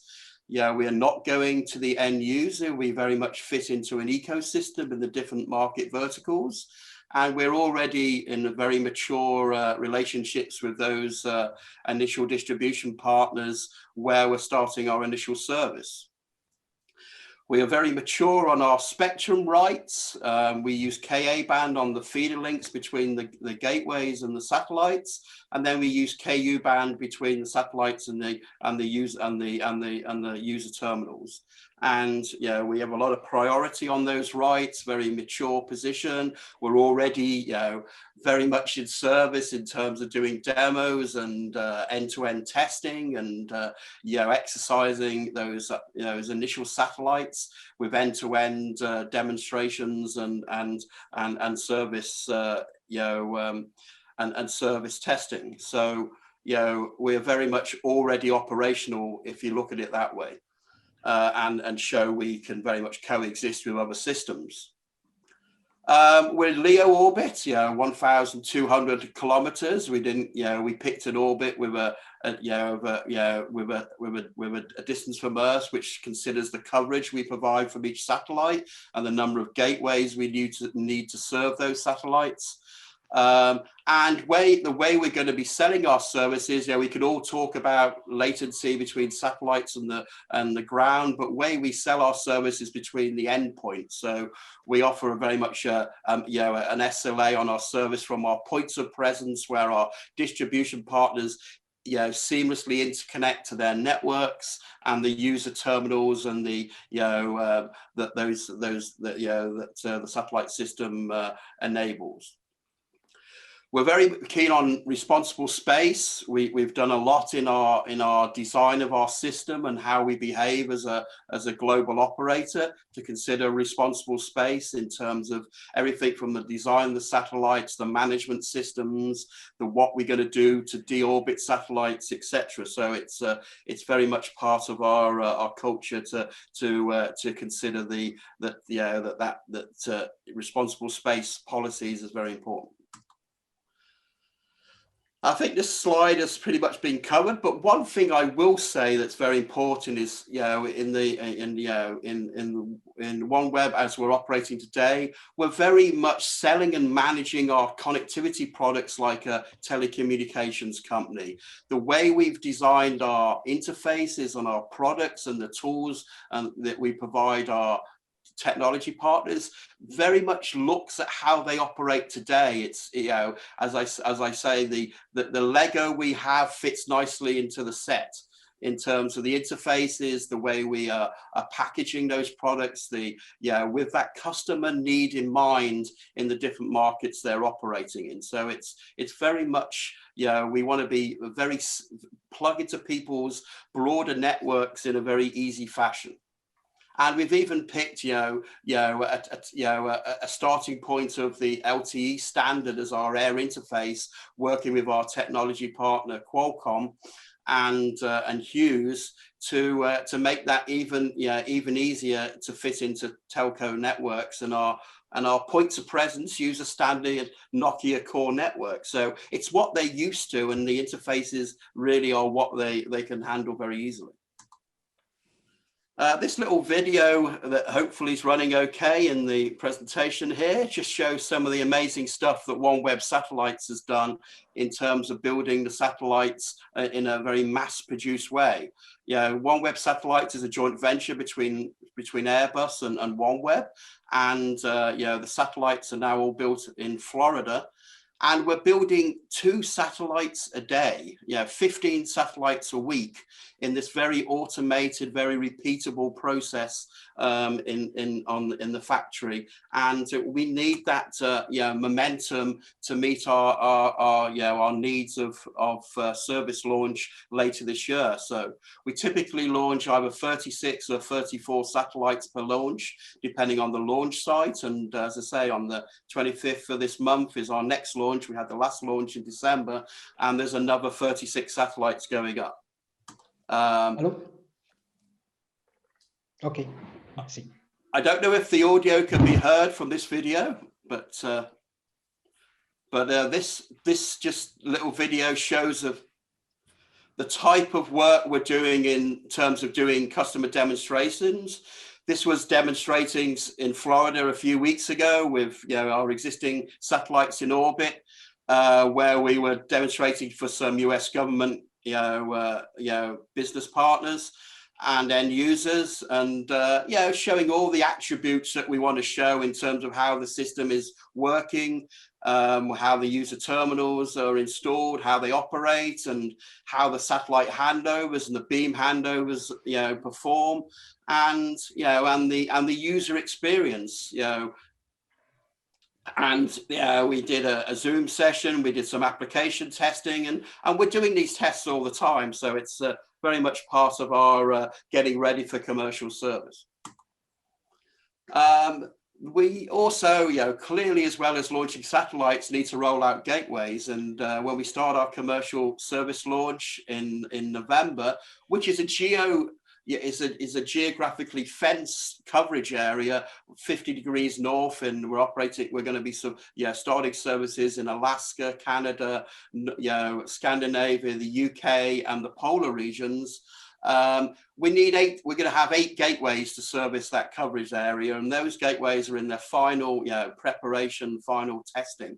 So we've made a lot of progress there in rolling out those gateways and and exercising those systems ready for our service launch. Dave, can I ask you to be brief, please? Yes. This chart really covers what I've already said, just a few snapshots there. Our full constellation will be typically 650 satellites. That includes the in-orbit spares. We have 12 planes which are slightly inclined from the polar orbit with 49 active satellites per plane. Plus there'll be additional satellites as backup satellites. And obviously over time, we will launch more satellites into those planes and retire satellites from those planes. It's very much how we operate, and we've already exercised a lot of things with the 110 satellites in orbit today to show how we can do some of those activities in terms of moving satellites between planes, rephasing the planes. It's all getting fully tested, so we're demonstrating all those capabilities and mitigating all those risks. In terms of the markets, we clearly have a range of different markets we're serving with a range of different user terminals, which will evolve over time. And we're starting in the fixed site, as I say, enterprise and telco market, and later, starting next year, and we're going to roll out our mobility products, both maritime and aeronautical. So, and that's as we finish the development of those terminals and roll out the gateways to provide and launch the satellites to provide the global coverage. A number of different user terminal types, whether for aeronautical or for fixed or mobility, working with some good technology partners there. We just with Intellian's our first technology partner for the initial fixed site terminals and the maritime terminals. We had a press release, or we just launched a partnership where we're working with Satisfy and on an aeronautical terminal development.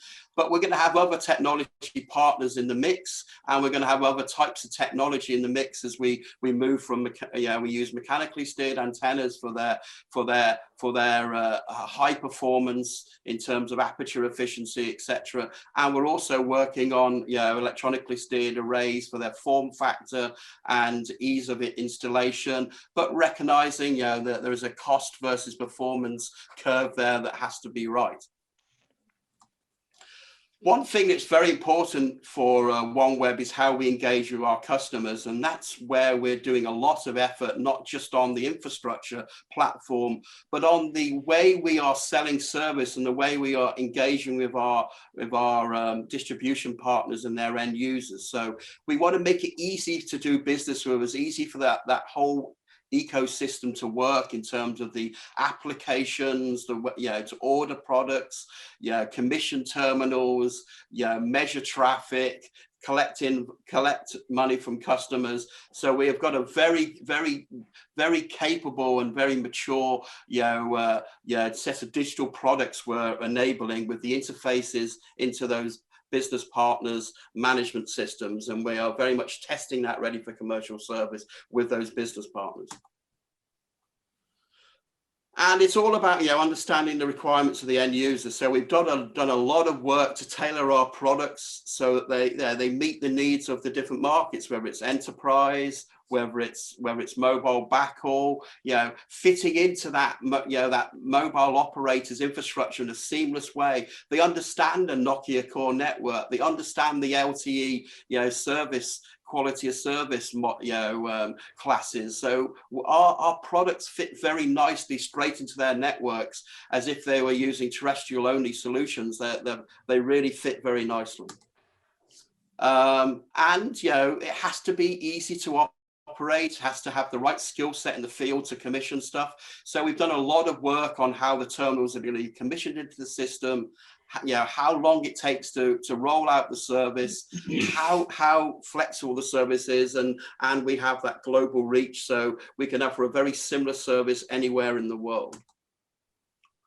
as I've covered the timeline a little bit, but to say we are in a very, very important year for us this year, where we are finishing those satellite launches and finishing off our end-to-end testing, ready for our initial commercial service launch in November this year. And we have the customers ready, the distribution partners ready in those regions, and Canada a key market for us, Alaska, Scandinavia, the polar regions, where a lot's happening now for oil and gas and other activities.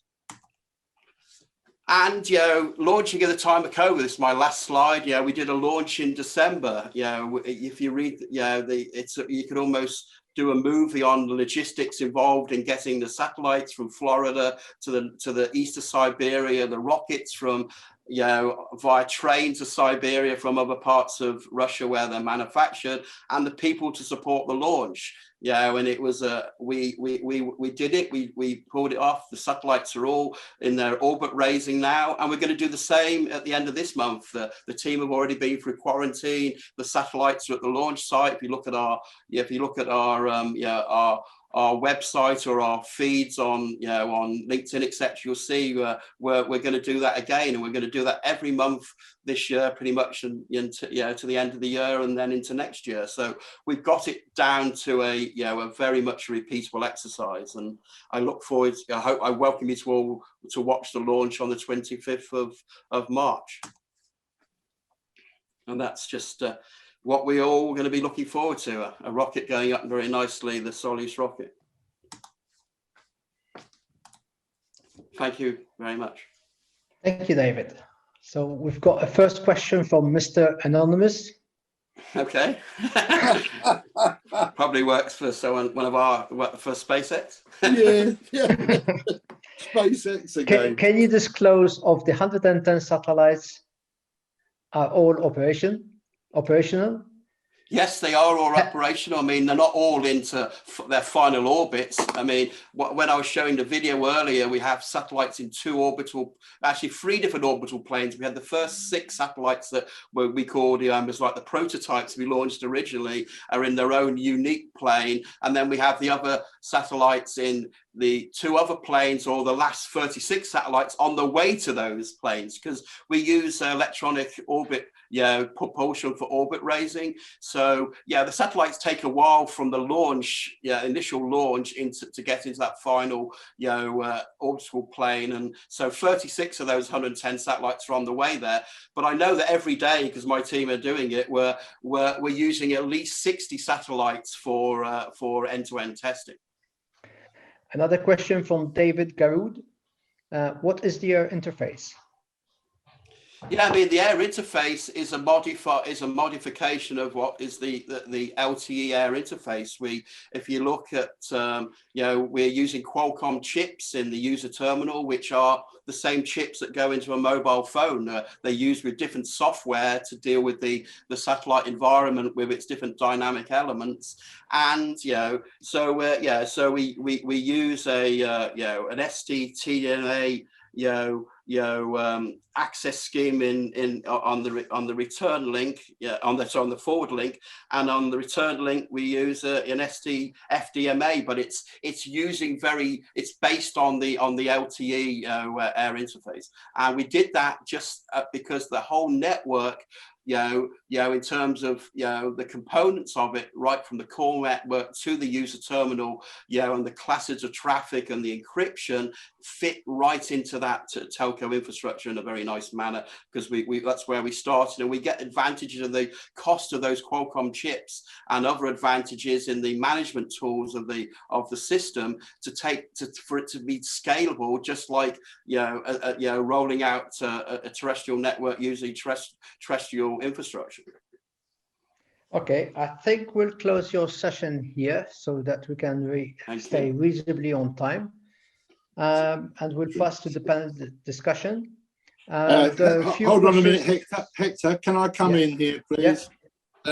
All our audience, we would like you to please take a look at the screen, and you'll see, here we are. So there's a survey that we would like you to fill in and complete and send back to us of what you think about this conference, presentations, etc., etc. So there it is, and please fill it in. Thank you. On the same tune, on the organization side, there are lots of questions regarding the presentations. My understanding is that the presentations will be available to those who request them.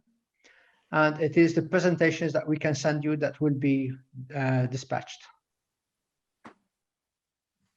So for the speakers, please confirm that the presentations that you have presented, they can be made available to the audience. Yeah, yeah, okay.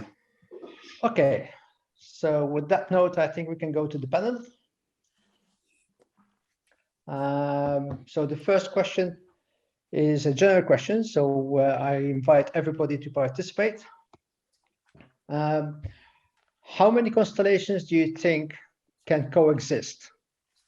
And there are two aspects to this. There's the technical issue, the self-generating, the intra-system interference.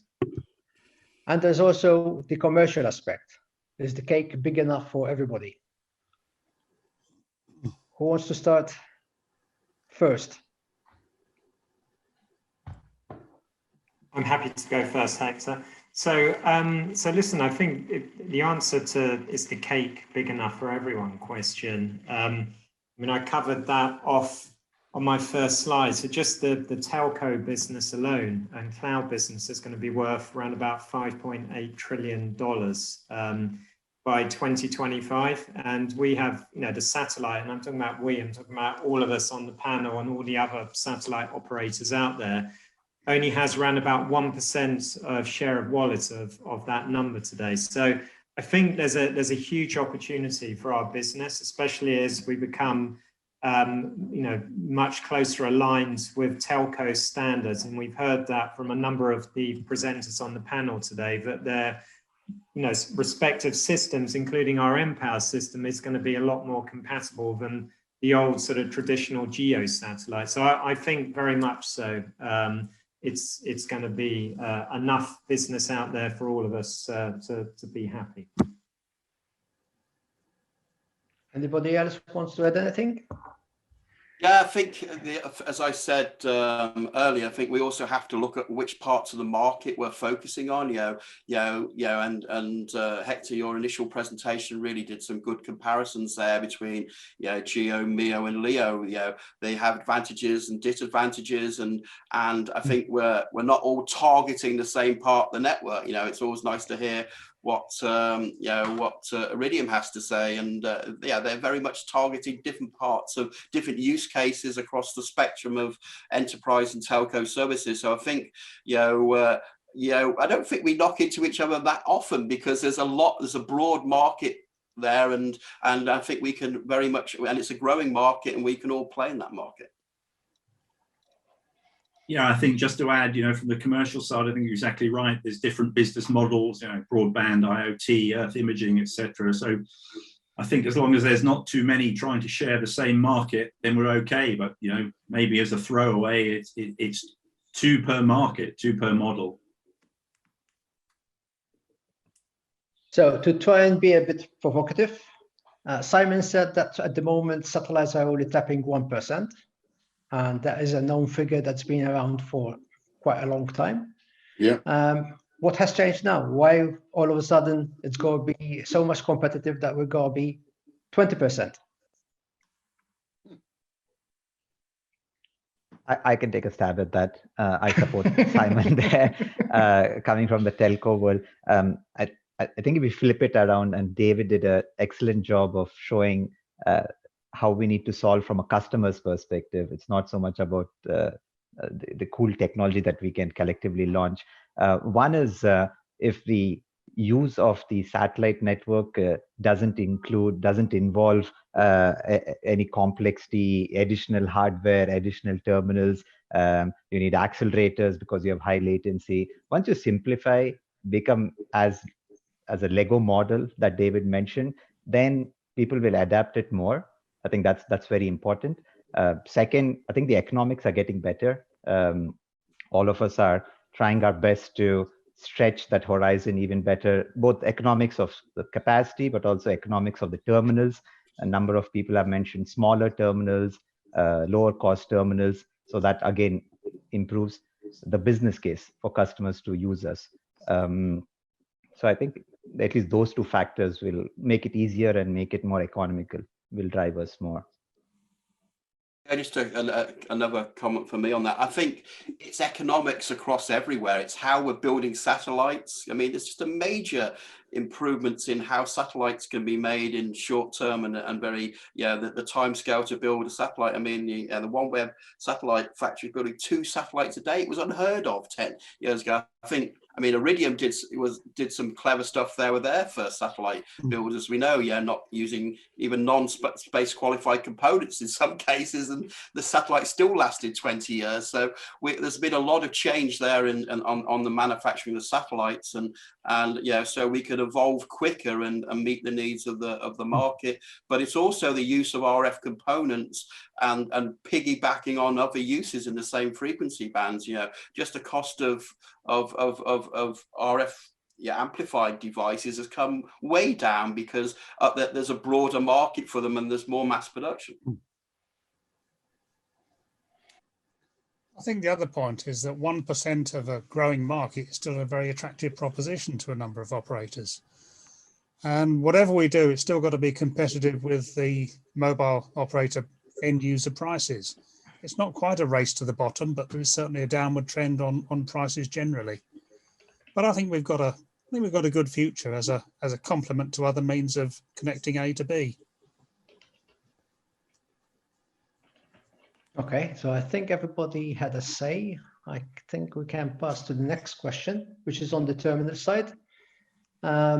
Terminals have been a barrier to many services. When I was first involved in satellites, they were quite expensive with VSATs. Then HTS came along and the price dropped almost by an order of magnitude. But they're still considered to be quite expensive. Could perhaps each operator, each system can tell us something about what they intend to do to make terminals more accessible, technically and economically? I can answer that first. Technically, I think it's not easy to come up with a very cost-effective terminal lighting. So there should be some kind of cost reduction techniques related with the service providers. On the other hand, for example, in Turkey, that will be the main challenge for the MEO and LEO service providers, because it's not easy for Turkey to afford these type of prices in Turkey. So in both terms, for both functionality and in terms of price, they should be cost effective. Phased arrays have been sort of, everybody seems to be talking about phased arrays, but traditionally phased arrays have been an expensive, elegant solution. Very elegant, but expensive. Is there anything magic? Is it a question of quantities that could help? I'll make a few comments there. I think if you look at the things that make phased arrays challenging, one of them is some of just the laws of physics, things like scan loss. If you have to have a broad scan, you end up with more loss. So you don't always have that bore sight performance for your phased array. But again, so if you look at how you're using that phased array in a LEO constellation where your scan angles are much less than for example, a MEO, so there you have it. The phased array becomes more attractive because you could get more performance for the same aperture size. So that helps the economics. But scale is definitely very important, I think, in phased array.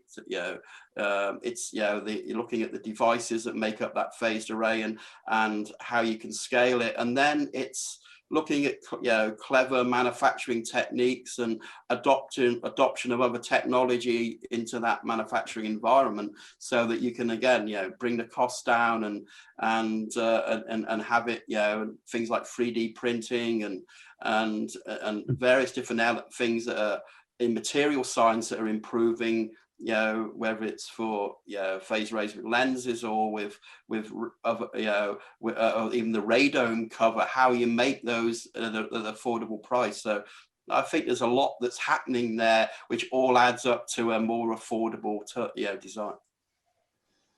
I think if you look at the way phased array technology has developed over the last 30 years, we've come on leaps and bounds in many, many areas, but we've got a long way to go. But the goal is where you get to a point where you can just print off array antennas like a roll of wallpaper and get down to that sort of level of costing. But we've still got a long way to go. If you could have a flexible antenna that you could just stick on the side of a car or an aircraft or whatever, and it automatically configures itself, that would be absolutely brilliant. But I don't see it within the next 5 years. And so in the interim time, we've got to figure out how to make existing antenna designs cheap, reliable, and a cost-effective solution. So if you look at the average mechanically steered VSAT, for example, for the last 10, 15 years, they've been put together from a range of discrete components, which individually are not particularly cheap, but there's the labor cost of assembling it all. And that's just not the way to go. You've got to look at a much more integrated solution. You've got to integrate the modem technology into chipsets, integrate it with an RF component, and yet still get down to a very, very competitive price in a production environment. But there are things that can be done. You know, there are lots of areas that we've examined in the last couple of years on, you know, why have we done it this way in the past? What can we do in the future? What other parallel technologies can we take and incorporate into a user terminal? And we believe that a sort of £300-400 price tag is actually achievable, albeit in volume production quantities. And by the time we've done that, then hopefully the phased array solutions will have matured a little bit more and the two will converge. I think for Iridium, smaller and lower cost, you know, means lower throughput. But we're rolling that out now with our Certus 100 products. And for us, you know, we think that's a sweet spot. We're staying in our lane, and we think there's going to be some good demand for that. So, yeah, we're not straying into the broad, trying to get maximum throughput out of a device. You know, we think there's a demand here for this lower levels. So, for example, Harvey, in the, I think it was the Certus broadband, what sort of technology are you using?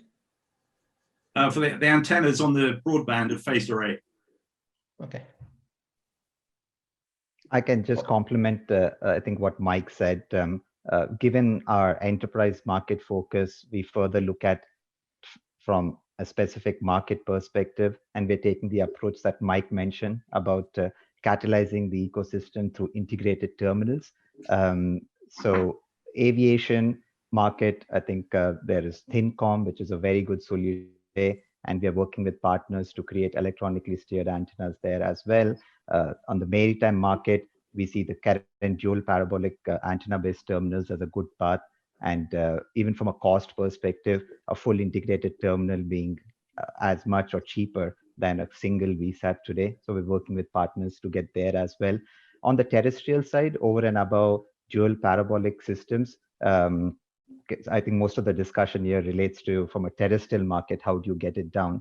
But we think it will get down to a fair price point to compete from a enterprise backhaul perspective within the next 3-4 years for sure. So for example, we announced last week that we've chosen Satixfy to work on a modem chipset / core module. That's our way of catalyzing the ecosystem. It's not that people cannot use their own chipsets, but this way we are at least creating a solution, a path to get to that low-cost, affordable integrated terminal. Incidentally, I've recently received an offer from Starlinks to purchase a terminal for $99. Mm-hmm. I don't know what technology that is, to be honest. The Starlink terminals are interesting, but I think your offer price of $99 is way different from their production costs at the moment. But who knows in future? Okay, let's move to another question. if we divide the non-geostationary world into the old guys and the new guys, I'm not too sure where to put O2B, to be honest, Simon. It seems to be somewhere in between, but you can position yourself where you want. How do the new guys see the old guys, and how do the old guys see the new guys? Is it they're coming into my patch, or is it the more the merrier? Well, I think from Iridium's perspective, I mean, our CAO likes to say that LEO is a neighborhood, not a business model. And there are lots of different types of businesses in a neighborhood. So I think from our perspective, we view many as potential new partners. In fact, I think it's publicly known that we have an MOU with OneWeb. And, you know, we're looking for partnering where we're already doing it with our broadband services, where, you know, we're complementing VSAT services by acting as the fallback in the event of coverage issues or failure. So I think some competition, but also more opportunities. I think from company like SES, could be considered old guys and new guys, you know, from our perspective, I mean, we've kind of talked about this today in terms of, you know, as the general market and business scale, as we get more and more users out there using our technology, all of the costs are going to come down, you know, from the terminal side to every single sort of element of the ecosystem. So for us, we kind of welcome it very much so. I mean, I think there's one of the points that Dave made earlier on, that just the different companies on this panel today, we're not really treading on each other's toes too much, because, you know, we serve certain parts of the market which perhaps the other ones don't. So I think, you know, there's very much opportunity for all of us there. And I think as we start to scale this, and also when you include some of those consumer products like the Starlink and Kuiper, when they start sort of coming to the market as well, it's just going to bring the cost down for everything, which I think is going to be, you know, it's going to see the whole business scale.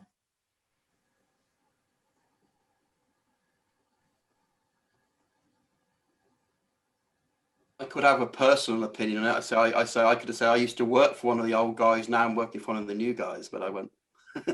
but no, I think that all the different systems are evolving. Yeah, I mean,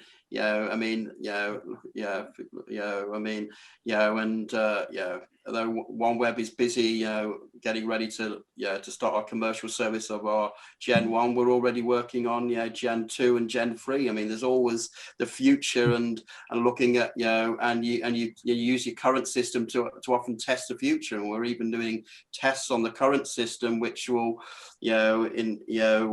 working with the UK government and Satellite Catapult, for example, looking at positioning, timing, and navigation capabilities for the future. So I think we all have a long roadmap, and that's what so old and new is probably not that applicable, really. Sorry, I lost my earpiece. Interestingly, there's a question from the public which says, do you think years down the line there will be a scope of business like OneWeb, Blue Origin, SpaceX might share their Satcom infrastructure to collectively provide broadband services similar to what BT does with competitors like 3, O2, etc.? So I think, I can't remember, I think it was Harvey who mentioned that there's collaboration with OneWeb. That's right. I think from our network's perspective, that's probably less likely compared to some of the new guys. As I said, I think we're looking to stay in our lane. We know our business model, and I think that's probably where we'll stay, other than, as I say, complementing some of those networks. Talking of competition, there's competition between you lot, so to speak, but there's also competition from China and other regions. What do you think? Competition is never going to go away. I mean, if China decides it's going to do something, it's going to do something, and we have to find a way of living with it. And maybe there's more cooperation potential. Yeah, I agree. Yeah, I mean, you could say if there's a competitive environment, it makes people do things better. You don't get complacent. You're always looking at distinguishing yourself and having a value proposition which is better for your customers. And it may be technology driven. It may be how you work with your customers.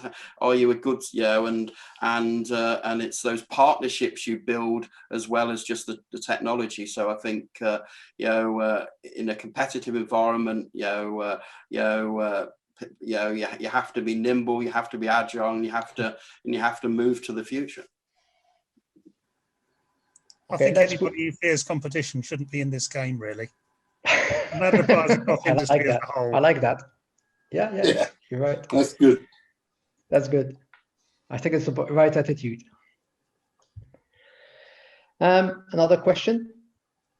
With lower space getting increasingly crowded, what actions are being taken for debris mitigation, light pollution, interference mitigation, etc.? And include the radio astronomers in that one. Their small signals are being attenuated or scattered. So radio astronomers, please hear us. I can start with that. As I mentioned in my intro presentation also, firstly, we've chosen an orbit which is much further away, so that helps to some extent. But even from the systems that are regarding the maneuverability of the satellite on board the satellite, or anything related to end-of-life management of the satellite, we've made sure that all those systems have multiple levels of resilience built in, so that we can make sure that they can safely deorbit at the end of the period. I think that's our approach of doing it, and having been doing it for some time. Is we have never done it in LEO, but having been doing it for many years in space, we are trying to import all the best practices we've learned from our existing business as well. Yeah, I would say OneWeb is very much doing the same there. We're very much focused on responsible space, and it's really those three areas. It's responsible deployment, what you test on the satellites and how you launch them, and it's responsible operation in space. What thrusting system you use, how agile you can be, the active management for conjunction avoidance of your management systems. Everything's predictable. And then it's how you responsibly dispose of the satellites, whether you're in LEO orbit, whether how you deorbit them, how you put them in a safe mode before you do that. If you only have electronic thrusters and no fuel on board, that's a nice starting point. And if you can, in future, if things do go wrong, if you can have a grappling hook, as we call it, that our satellites have, which has been designed for the future, the in-orbit refuge collectors can move your satellites out of the way, and that is a business that people are working on for the future. So. Oh, boy. Yes, oh my goodness. I think from Iridium's perspective, it's not an area of expertise for me, but I think we've done our bit with our original constellation. I think the guidelines say we've got a 25-year disposal window, but I think we averaged deorbiting them in 90 days. So all of ours have been deorbited. I think most of the sort of satellite operators certainly accept their kind of responsibility when it comes to keeping enough fuel on board the satellites at the end of life so they can deorbit them and they break up in the Earth's atmosphere as they come down. I'm also sort of very much encouraged by some of these new companies. In fact, I read about one for the first time just last week in the UK press, a company called Astroscale, which is a British company, but a bit like what Dave just said, is going to go around harpooning satellites, ones which are stuck up in orbit, haven't had enough fuel to deorbit them, And yeah, I think, very excited about that kind of technology sort of scaling out in the future to clean up all orbits, whether it's GEO, MEO, or LEO.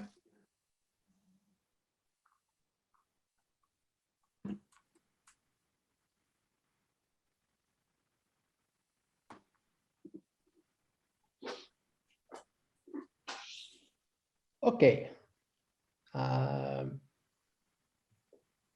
So the next question is specifically to Simon and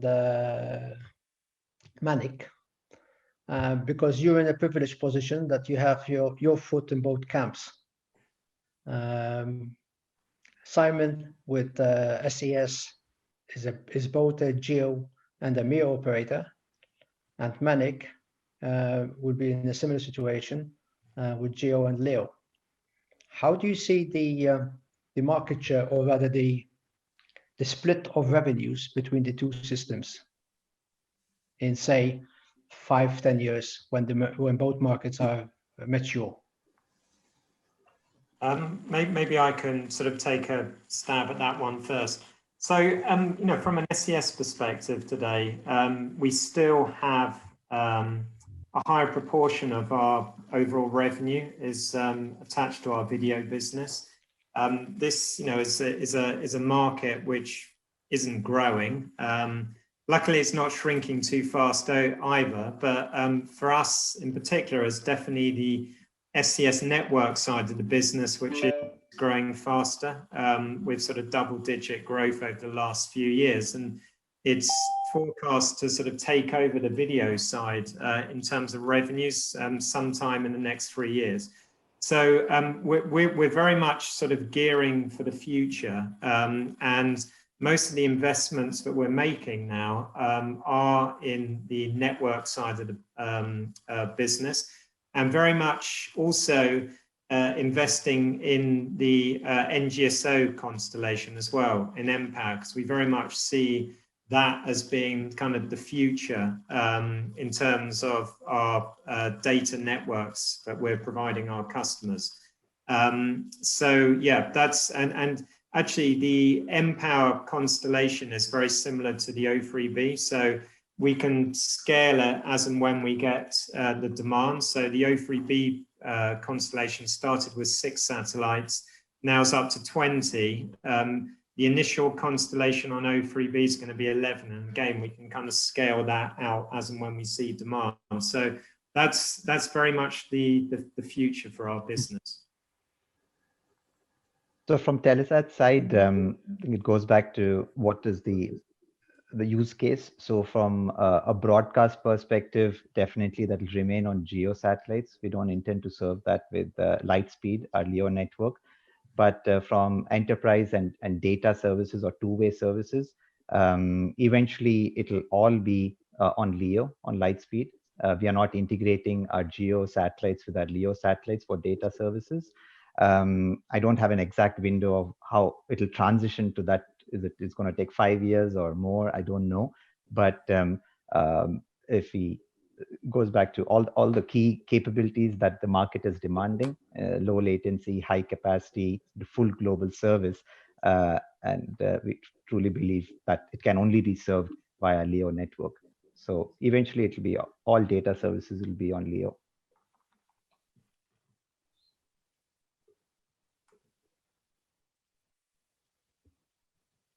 Okay.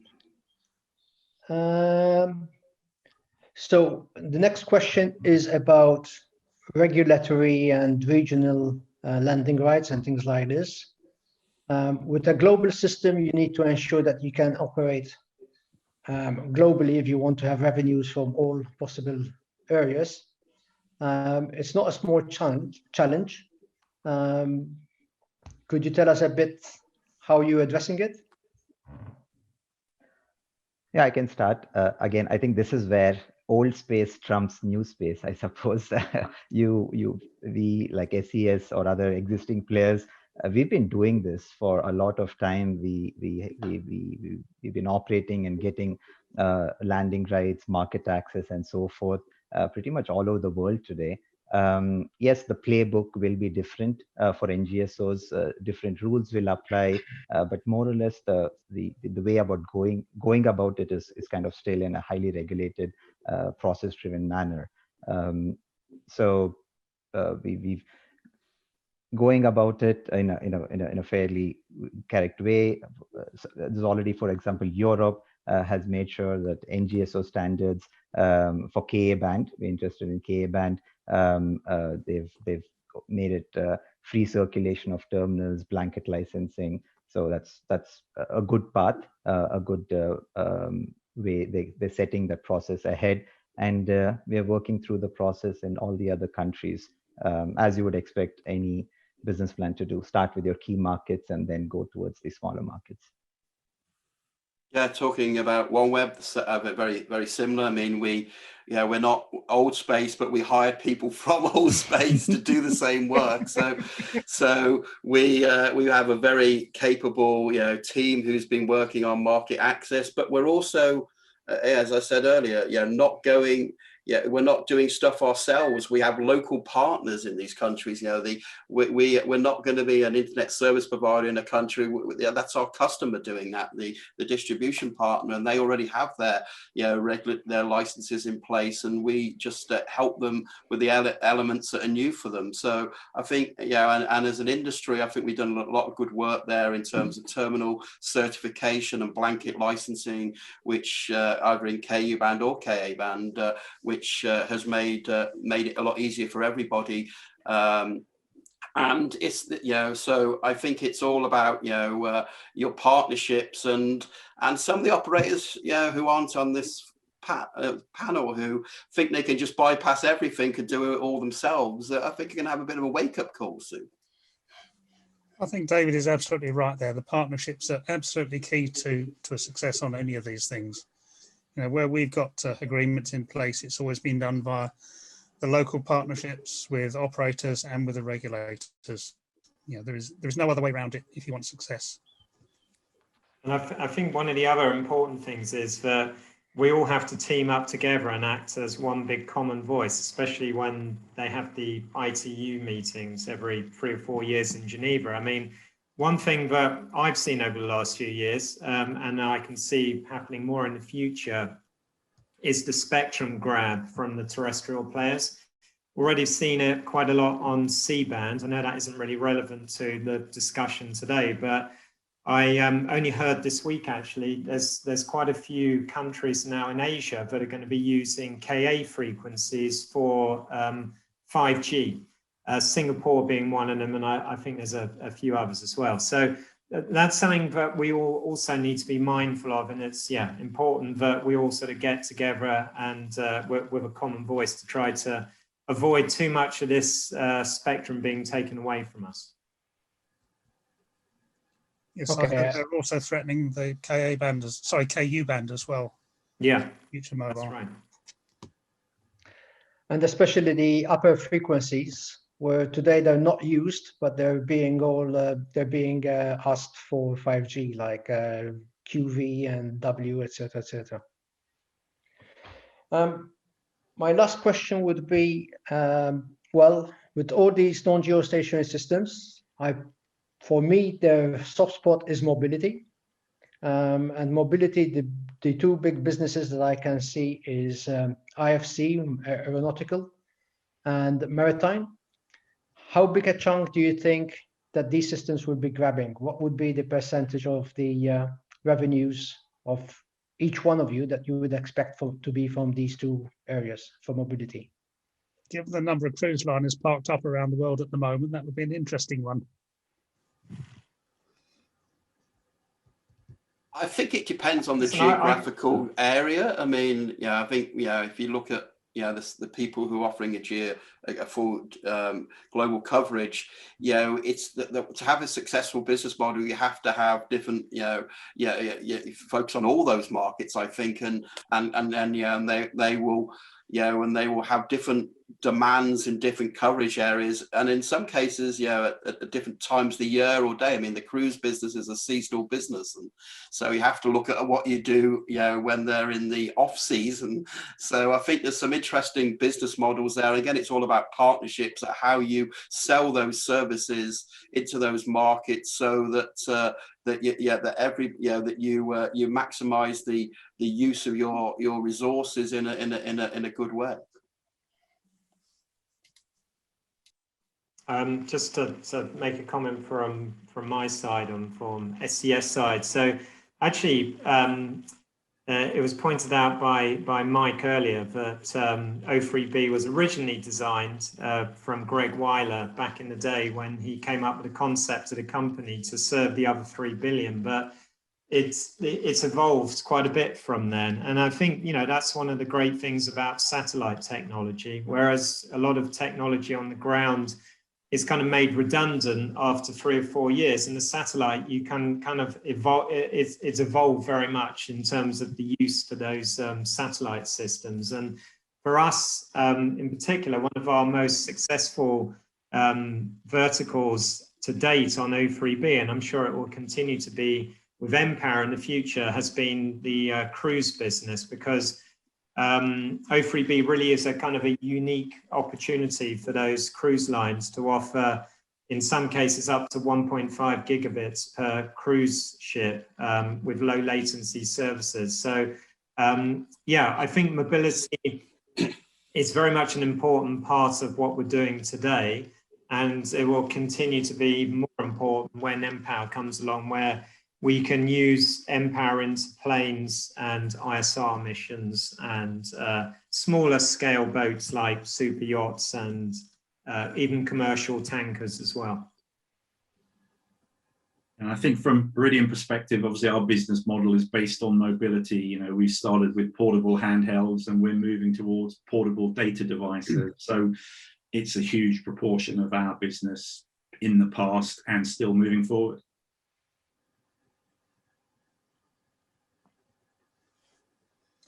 I think there's also unexplored markets which we need to keep an eye on. I mean, you mentioned tankers a few moments ago, and as tankers become more and more autonomous with just 1 or 2 as a crew on there, with everything linked back to some control center, then this is an area that will become more prevalent in years to come.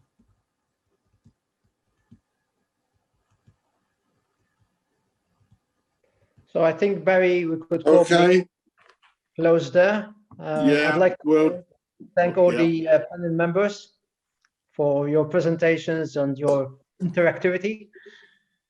Thanks very much. And I'll pass the floor to Barry, the Master of Ceremonies.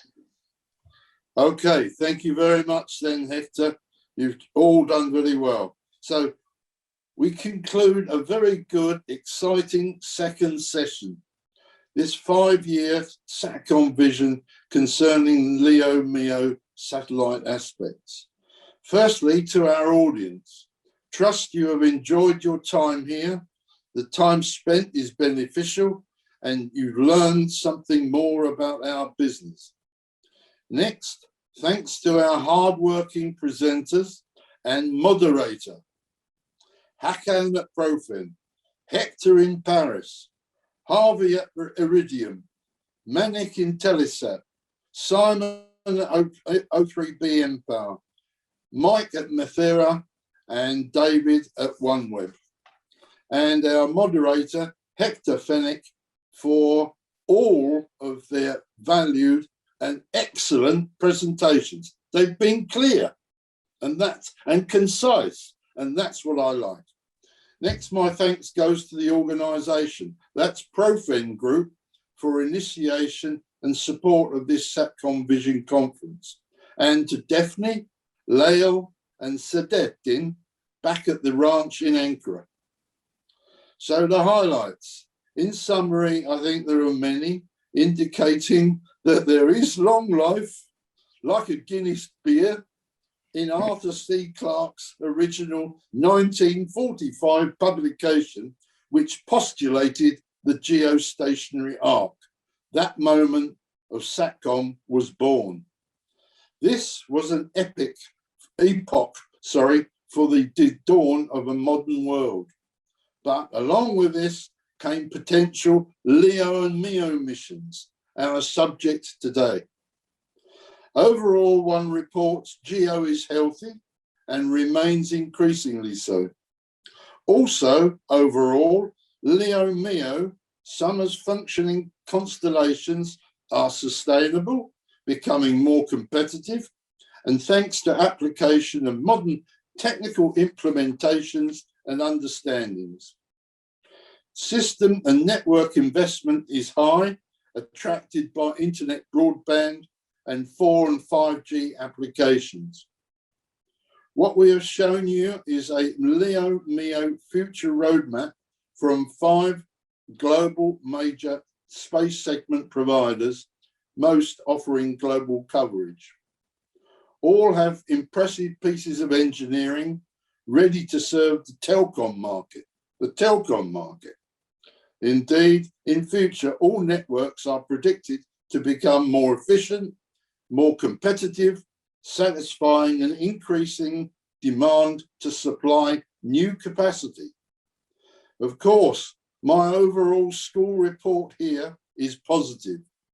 GEO, HTS and VHTS applications are predicted to be a great success, whilst the financial investment to fund LEO-MEO constellations offerings to commercial and government customers alike are forthcoming and some are awaited.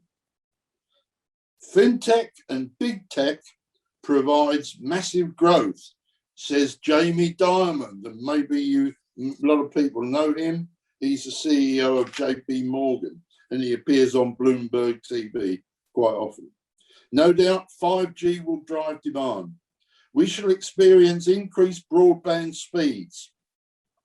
Aero, IFC, in fruition, will come alive once COVID abates. Cruise liners will reappear. Do you know what? Not 10 miles away from here, I've got 7 cruise ships moored off Ringstead Bay. No worries. Satellite backhaul, 4G, 5G, advantageously via HTS, VHTS transmissions, the latter with QV band. Growth of enterprise and large corporations continues. Increased capacity for secure government and defence applications. AI, artificial intelligence and robotics advance, and analytic applications prosper within a low latency domain. Market forecasts, so from 2021 to 28, everything seems and appears to look very healthy. So 10, 12, 14% increases, except for maritime, which is only given as 2%. What is to come? Is it a war of the worlds style scenario? GEO versus LEO-MEO on competitive sides, or is that a damp squib in our marketplace? Proliferation of small sat applications, 5G mobile connection direct to the satellite, widespread cloud computing is almost here. IoT prevails, getting larger. Introduction of SDN, software-defined networks, a game changer affecting LEO-MEO virtualization, allowing scalability, extendability, and a new breed of flexible satellite, and use for path selection decisions in GEO-LEO terrestrial domain. So financial headlines, as you've seen from that first slide coming out of SES, I mean, the market growth is 2.4 trillion. That's 10 to the power 12, guys, in 2021. And it's going to be 5.8 trillion in 2025. So that can be considered an explosion, an epoch, another epoch. Furthermore, currently it's noteworthy that Satcom is a mere 1%, and it's always been 1%. Whilst in 2025, I see that there's this wonderful growth, and I hope it happens. Is it a case of a eureka moment? Growth in Satcom at last? While looking at the addressable terminal market suppliers, the ground segment is about 2.9 billion, and that of Satcom providers is a whopping 124 billion. New unknown applications, new customers, matching supply with demand, and as we discussed a short time ago, Chinese constellations. And I think you've got to be really careful of that one. The LEO-MEO picture ahead for homogenized LEO-MEO digitized world, it is somewhat early days. Their struggle is just starting, accepting success with O3B and Iridium. For LEO-MEO, there is no doubting the big boys, the big time financing is available for a majority of players. However, long-term monetary success may elude a few, but that's another story to unfold. So if you found today interesting, the LEO-MEO Constellation Digest offered a compelling contrast to our changing geospace segment story, both featuring impressive engineering. So my questions to each member of the audience: where does all the foregoing leave you as a believer? Singularly geo, singularly MEO, singularly LEO, or hybrid in relief? I think we've had some answers there. So more company mergers and acquisitions will continue to promote long-term prosperity and solidarity in the Satcom segment.